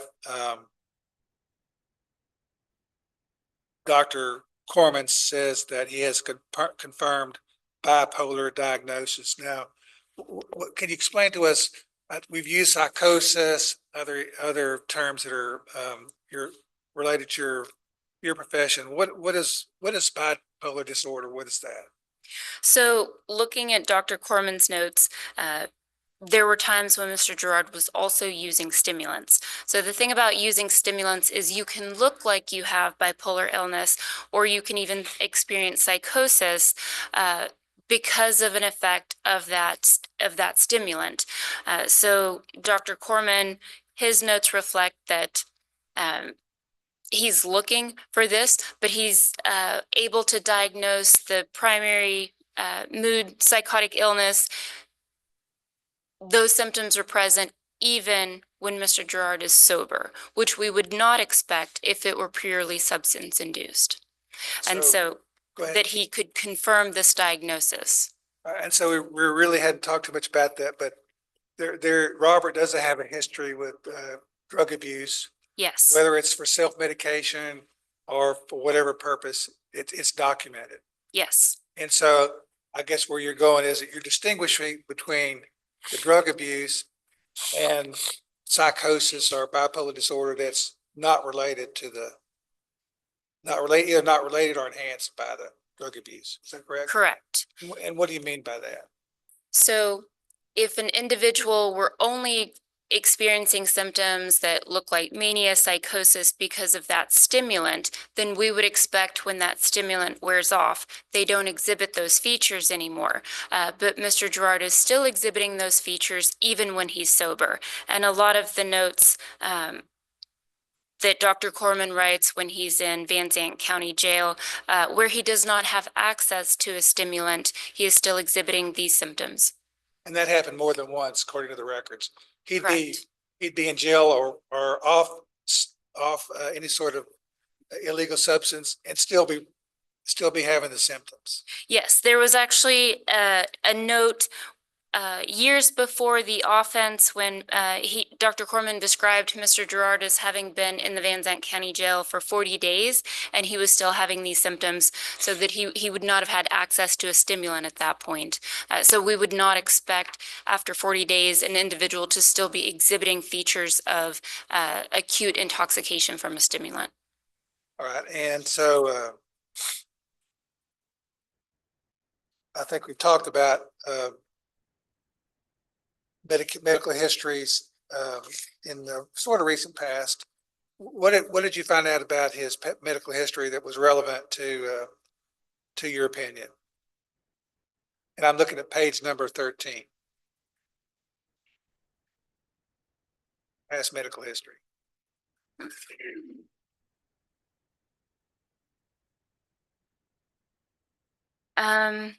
So not much there, although anytime someone has a head injury, that's important. And so he did seem to have a really significant head injury when he was 21, where he fell off a trailer and then the trailer ran over him, which he had gone to the emergency department for, but I don't think there was any head imaging at that point. But those are things that we take notice of. So it's not, you're really not able to say that there was a relationship between his psychosis now and that head injury, but we just don't know from the records what happened. Right. So I'm just documenting medically what his past history is. And anytime somebody's had a head injury, seizures, or other medical illness, we just want to know, that way we can make sure there isn't a medical reason they may be having these symptoms. So we rule out a condition that might have been induced by a general medical condition. Okay. So then what medications is he currently taking? I'm looking at page number 13. So Seroquel. That would be the antipsychotic he's currently being treated with. And from my understanding, when he was treated with Zyprexa, he actually developed diabetic ketoacidosis. So Zyprexa is a medication that can cause significant metabolic disturbance. You can develop diabetes from that medication. And from my reading of the record, I believe that's what happened with Mr. Gerard, which is why he was taken off of it. All right. So continuing with substance abuse history, looks like he reported to you that he'd been smoking marijuana as a teenager and that it graduated to methamphetamine. Yes, he told me that in college, he started to have difficulty concentrating. He initially tried to obtain Adderall, which was beneficial for him, but when he couldn't obtain it, then he was introduced to stimulants, and that quickly became the drug of choice. And so is that something that reluctantly we see quite a bit of, is people self-medicating when they can't get the drugs that they need? It's very common, yes. All right. And so then I think you had a chance to talk, to get his social history. Can you describe for us what his social history is or was? I'm sorry. So Mr. Gerard reported a pretty uneventful childhood. He was raised by his biological mother, had a brother and sister. He described having a good childhood. He was actually a gifted student, had an above average IQ, did well in school, was well liked by his peers. His mother reported to me that he was prom king, the life of family gatherings, so an individual that others quickly related to, liked, and there wasn't anything in that childhood history that would be suggestive of someone who had was developing antisocial tendencies or traits. Okay. And I think he was able to hold employment at Tyler Pipe for a while until his psychosis. Yes, so apparently he wore a headset at that job, and so in the headset, you know, you're hearing other people speaking, but then he started to hear those voices even when he took the headset off, and it became so distressing for him. He couldn't function while at work, so apparently they very much liked him at that job, but they had to let him go as they felt that they weren't able to safely still employ him. And then he was rewarded disability benefits for his mental illness after that. All right. And you mentioned that you were able to talk to Miss Gerard, his mother. What did you glean from her that was relevant? So Mr. Gerard described Robert as a happy kid, always laughing, helpful, that he was outgoing, seemed like an average, normal teenager, but then he had a head injury in his 20s and he started to be a little bit more withdrawn, isolative. This is also the time period when Mr. Gerard reported to me he first began having symptoms of mental illness, and like many people, he didn't immediately seek assistance for those symptoms, and then that gradually worsened to the point where he started to hear voices. At that time, they were living together, and he would question her, asking her, don't you hear them too? Believe that she weren't being truthful with him, that she could hear them too. She described him as wrapping tin foil around his body to try to keep these intrusions out of his body, that he had a helmet made of tin foil, and he became obsessed with trying to keep these voices out. That there were also times when he would be muttering to himself and he would just pace, and pace. And there were, after that point in time, they were not able to live together. Right. From my understanding, she moved to Tyler to be closer to her work position, and Mr. Gerard then lived in her home in Ben Wheeler by himself.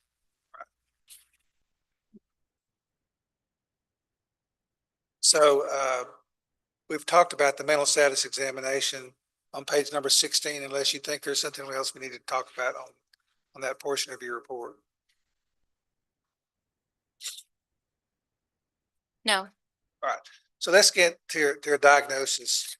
And if you would give us a layman's version of what the diagnosis is, I'd appreciate it. So what is your diagnosis and diagnostic summary? Schizoaffective disorder, bipolar type. So for this diagnosis, individuals have significant mood symptoms, and by that we mean periods of intense depression, and or periods of mania. So Mr. Gerard had both. But in addition to that, during manic episodes, people can have delusional beliefs, experience perceptual disturbances like hearing voices. But once that mood is treated, we would expect those psychotic experiences to no longer be present. So for Mr. Gerard, those symptoms are still present when the mood is treated. The auditory hallucinations, the delusional beliefs, and that's why I think his diagnosis is schizoaffective disorder, bipolar type. All right. And as of the last time you talked to him, he still hears voices. Is that correct? Correct. That's my understanding, yes. Even with the medication he's taking? Yes, he said that the voices still happen, but they don't happen as frequently. They're not as intrusive, and he's able to ignore them more so and use coping strategies to not be as affected and distressed by them. So then the secondary diagnosis was stimulant use and how that relates. Yes, so stimulant use disorder, methamphetamine type was the diagnosis that I gave him as well because of his history of using, having legal charges related to that use, trying to quit on his own, having a difficult time quitting when he wasn't in court-ordered treatment. And despite the stimulant potentially having a negative effect on him, using more often, more frequently than he wanted to, and not being able to quit. So he did meet criteria for stimulant use disorder as well. All right, and then turning to the next page, let me read you a portion of that paragraph and let you explain it to us, please. Mr. Gerard has a long history of mood instability as well as psychosis during times when he had not had access to illicit substances such as methamphetamine, as evidenced by his records from Andrews Center years before his alleged offense. He has also had significant symptoms of paranoia, auditory hallucinations, and unstable mood for years after the offense, as evidenced by his records during his detainment, when he again would not have access to methamphetamines. And I think this restates what we covered. Is that correct? Right. And there we're just looking at whether his symptoms were substance induced. So because of the effect of a drug, that when that drug wore off, he would no longer be experiencing. And so I was able to rule that out.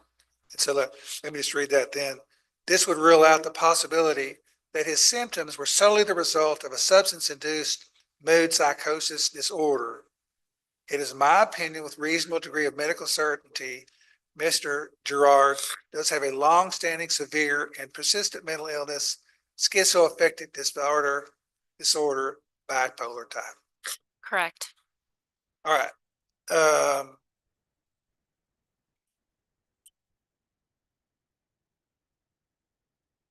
All right, so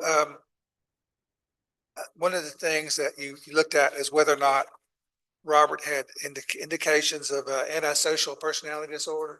Can you explain to us what antisocial personality disorder is and how you would determine he does not have that? So antisocial personality disorder is really an individual who doesn't agree with the laws of society. So they don't respect those laws, don't follow them.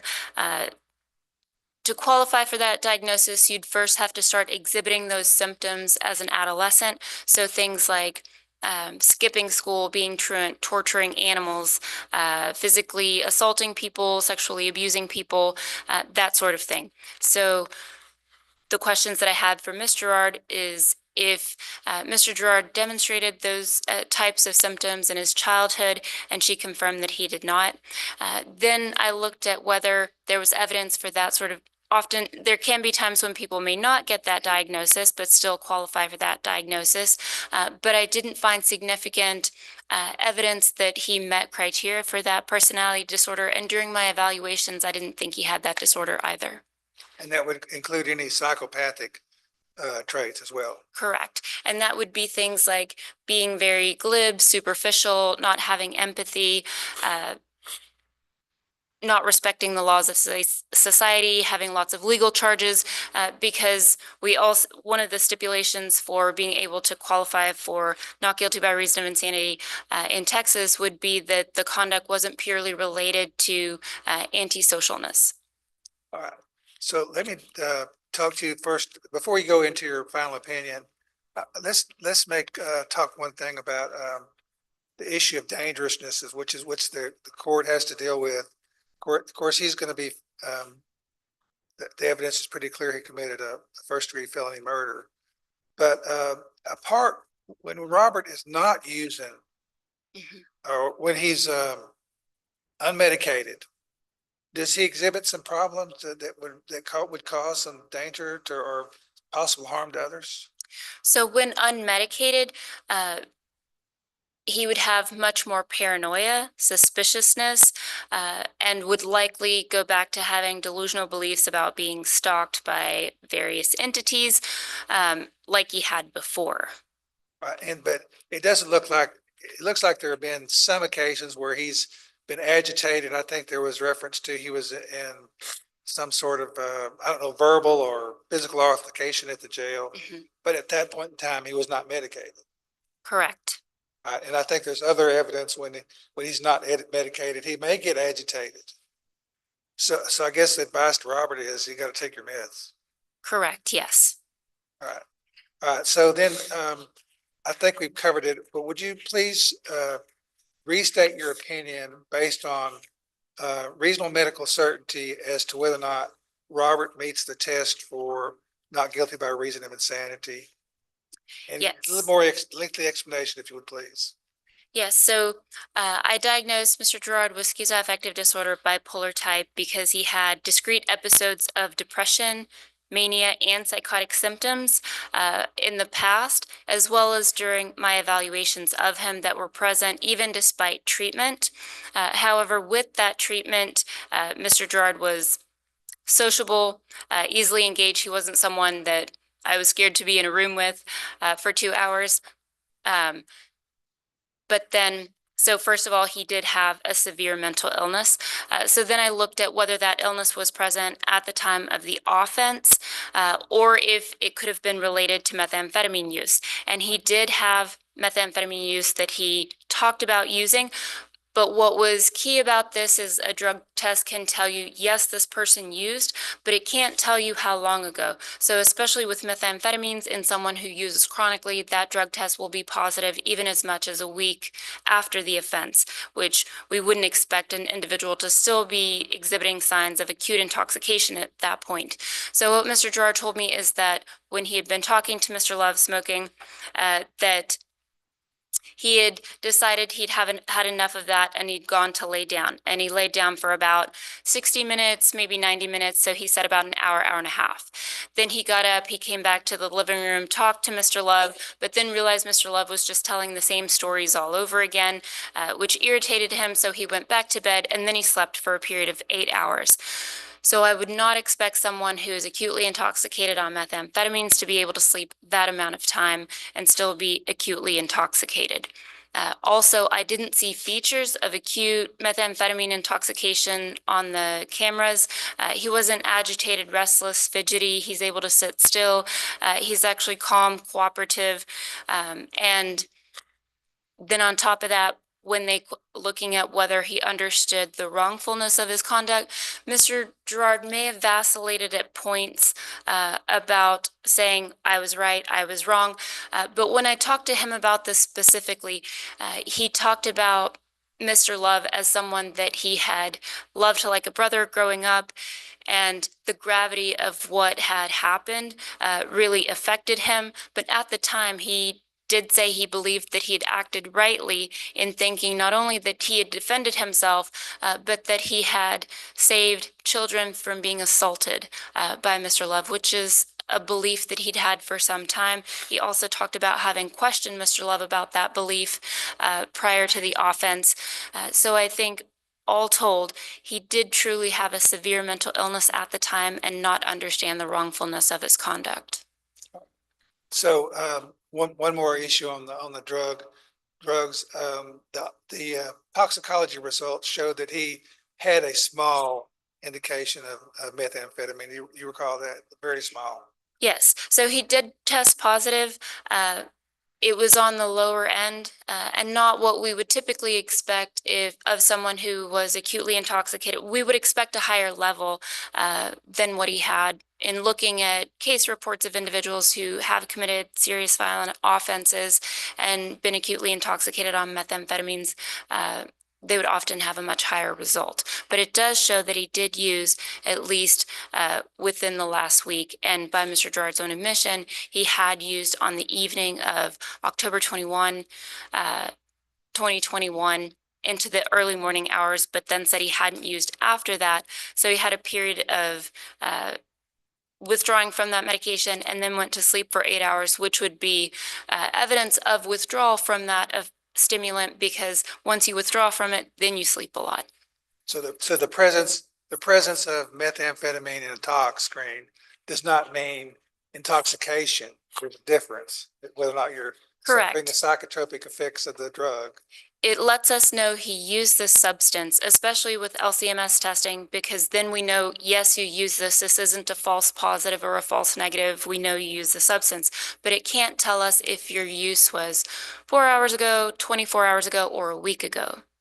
Okay, so let's talk about assuming that there is a verdict of not guilty by reason of insanity. That's one of the things you do is at the patients at Terrell's, you deal with folks that have this issue. Can you take us through what happens next with somebody like Robert? What's going to happen to him?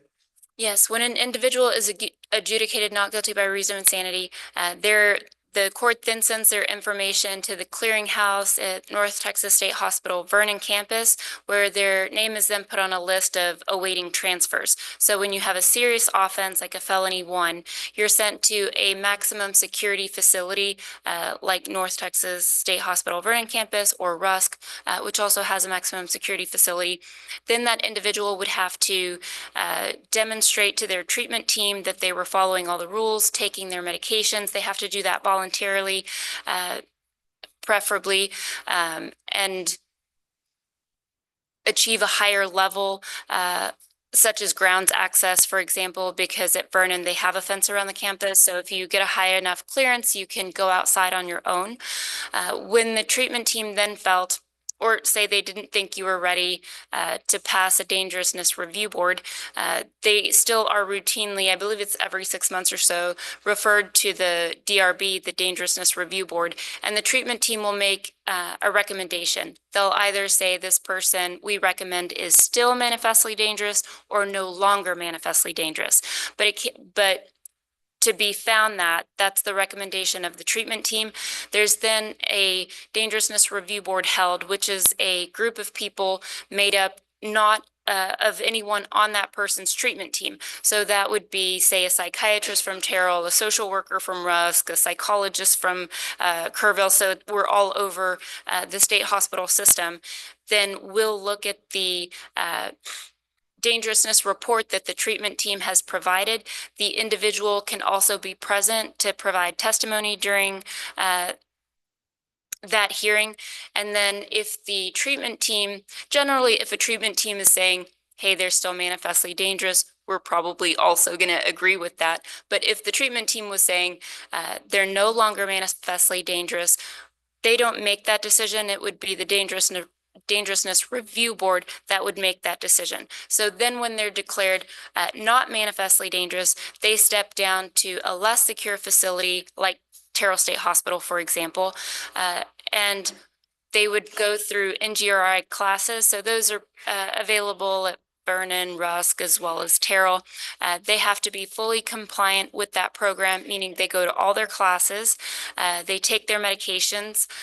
We try to get them on a medication like a long-acting injectable. That way we have, it's hard to take your medication every day. So a long-acting injectable assures that you're receiving that medication routinely. We document their behavior, their symptoms, and then when their treatment team feels that they might be ready to have a hearing to determine whether they would meet criteria for being presented to the court for an outpatient commitment, the treatment team would make that decision. If they thought they might meet criteria for that, they would then have a facility review board hearing by the superintendent, various other individuals at the hospital. And if that review board also agreed, yes, this person looks like they've made sufficient progress, then they would have a hearing by the court to see if they were ready. But ultimately, it will still be in the hands of the court. We can only make a recommendation. It will still be the court's decision whether he would be okay to go to an outpatient commitment, but even outpatient, you're still followed by the court. If there were to be an issue, they could reverse that and send you back inpatient, and the court maintains jurisdiction, for example, on a felony 1 for life. So it's up to the court to decide if they were going to at some point say, hey, you've done well enough in the outpatient setting, we don't need to keep following you, but it would be up to the court to decide. So at this point in time, we're not be able to tell you, Robert, you could be there for years, or it's gonna be years, I'm sure. The way you're describing it, but there's no way to say how long. There's no way to say how long. It's different with every individual because there's different social circumstances.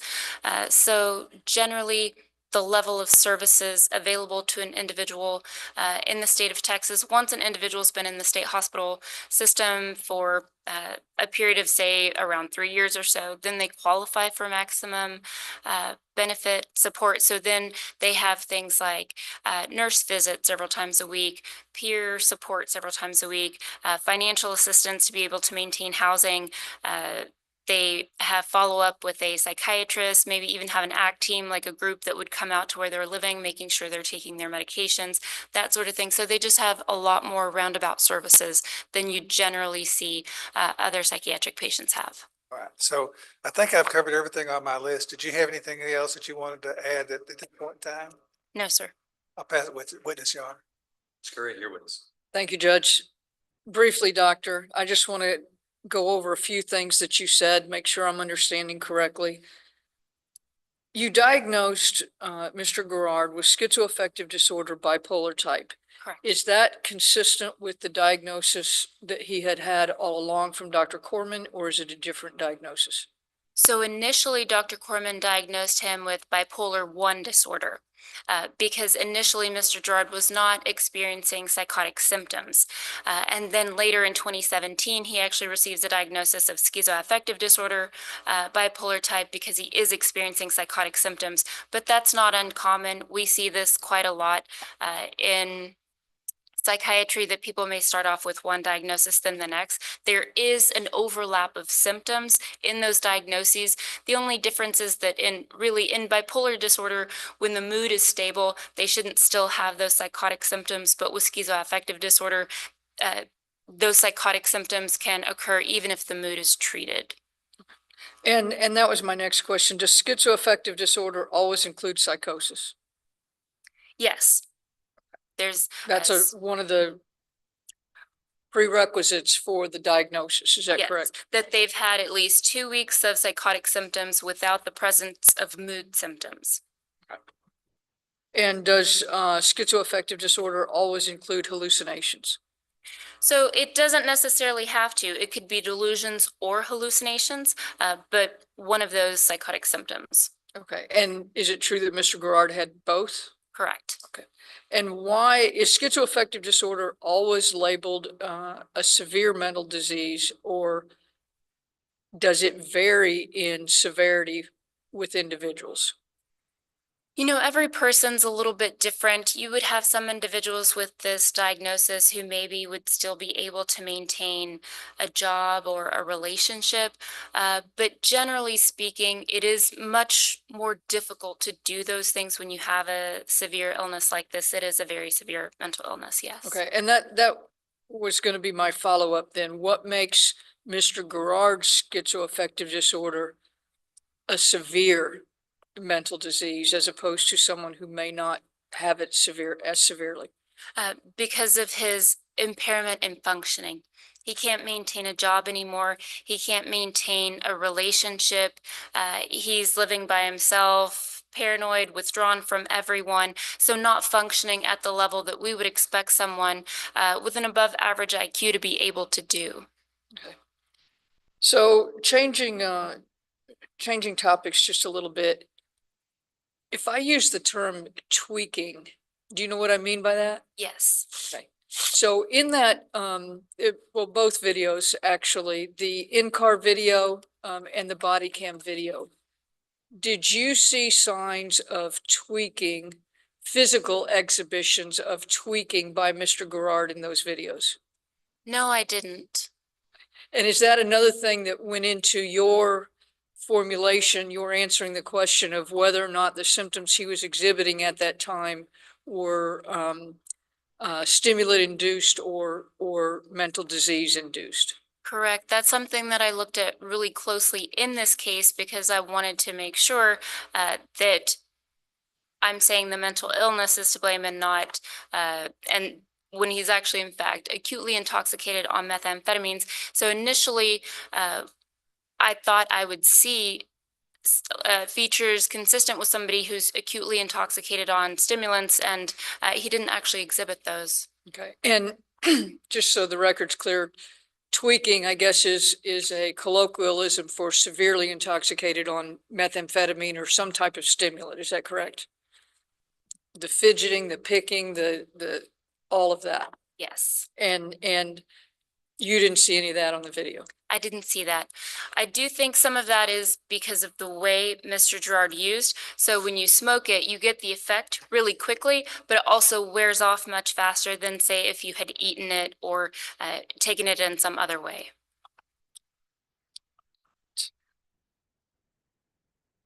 Now, I want to talk just a little bit about the second prong of the insanity test, that the mental disease or defect caused him not to know that his conduct was wrong at the time of the conduct.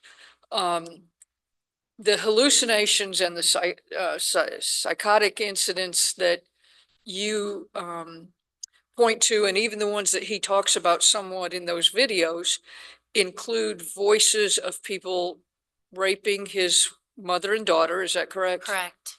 As well as you mentioned, law enforcement agencies intruding into his thoughts, trying to control him. Correct. Okay. During the time, based on what Mr. Gerard reported to you and to the officers at that time, was Mr. Love, particularly Mr. Love's voice, intertwined in those psychotic events or hallucinations? Yes. Okay. And can you elaborate on what led you to believe that? So, Mr. Love, and initially, so when you're looking at what sort of auditory hallucination someone has, you want to match that up with what we would typically see and what would be really atypical. So his was very typical, hearing family members, close relatives, people he knew talking to him when they're not around. Then, you know, when he was living with his mom, questioning her, feeling suspicious, like, is she actually telling me the truth? Why is she not admitting this? And then also hearing strangers. For example, the constable in Van Zandt County that he was convinced was stalking him to try to prove things against him that he hadn't actually done. That's also consistent with what we would see with an individual with an illness like his. And then he told me when I asked him about hearing Mr. Love, he said he'd actually questioned Mr. Love about he would have these obsessional intrusive images being, as he thought, beamed into his head, and that were really distressing, of all the women he loved being abused in some way, very emotionally distressing for him. So he'd questioned Mr. Love about that. And he said Mr. Love had denied it, but he was convinced that Mr. Love did know what he was talking about. And in fact, in those hallucinations, Mr. Love's voice was involved in the acts that were being committed against the women he loved. Correct. You talked about what happens next. That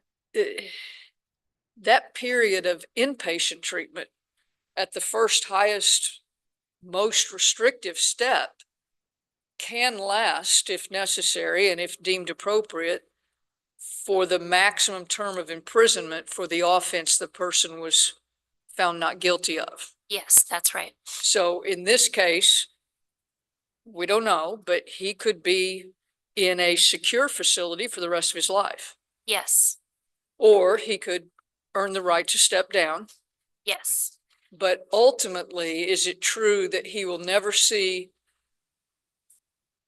life outside a facility without the approval of a judge and a court? Yes, that would be right.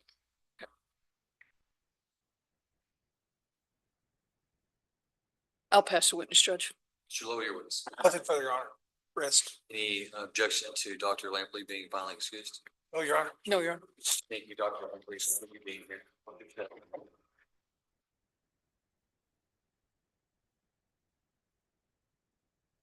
Anything further from the defense? No, Your Honor. Defense rest. Close. close? Close, Your Honor. Would y'all like closing arguments at all, or just leave it with the board? No?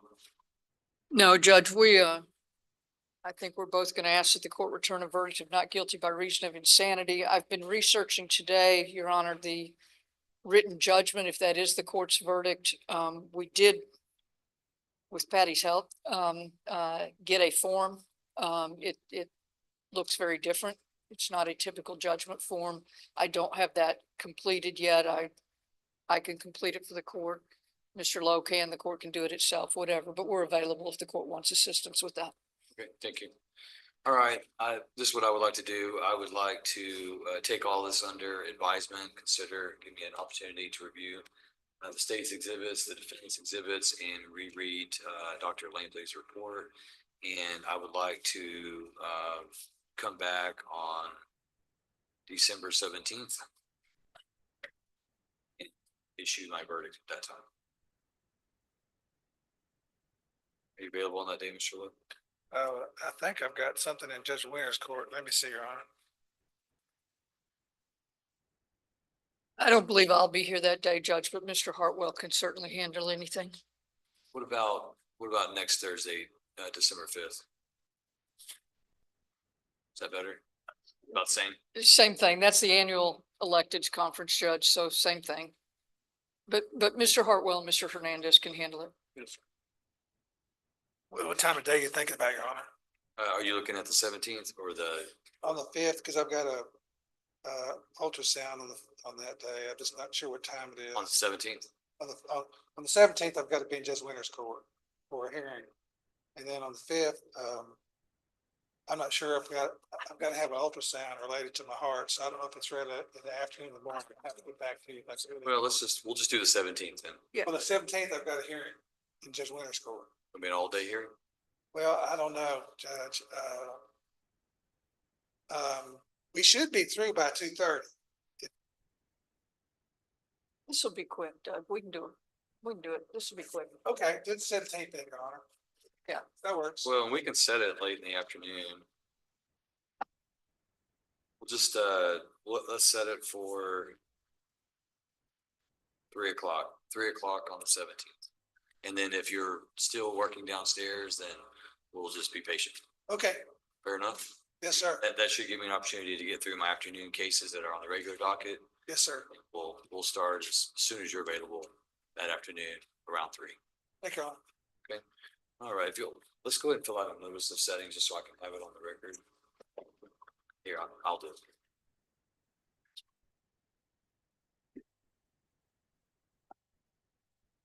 You want, Mr. Gerard transported here that day, Judge? I'll make that determination and I'll let Patty know. Okay.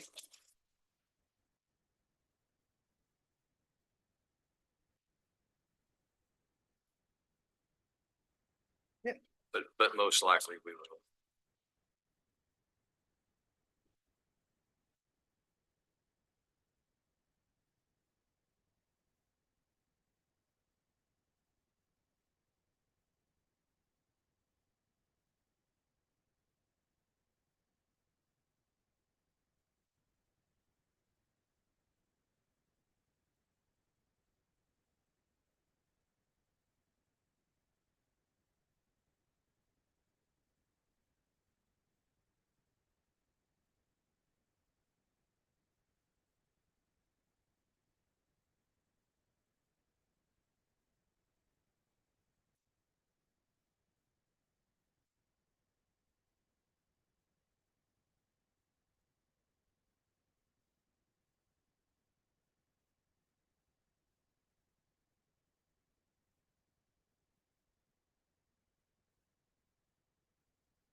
All right, I don't need him to sign it. I'm just going to give him a copy of that and all this original.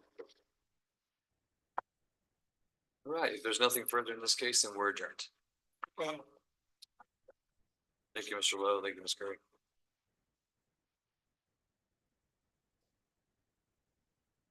All right, I believe that does conclude our criminal docket today. I don't believe that we had 9 sides. it's an issue. We are adjourned. It's gonna be over there.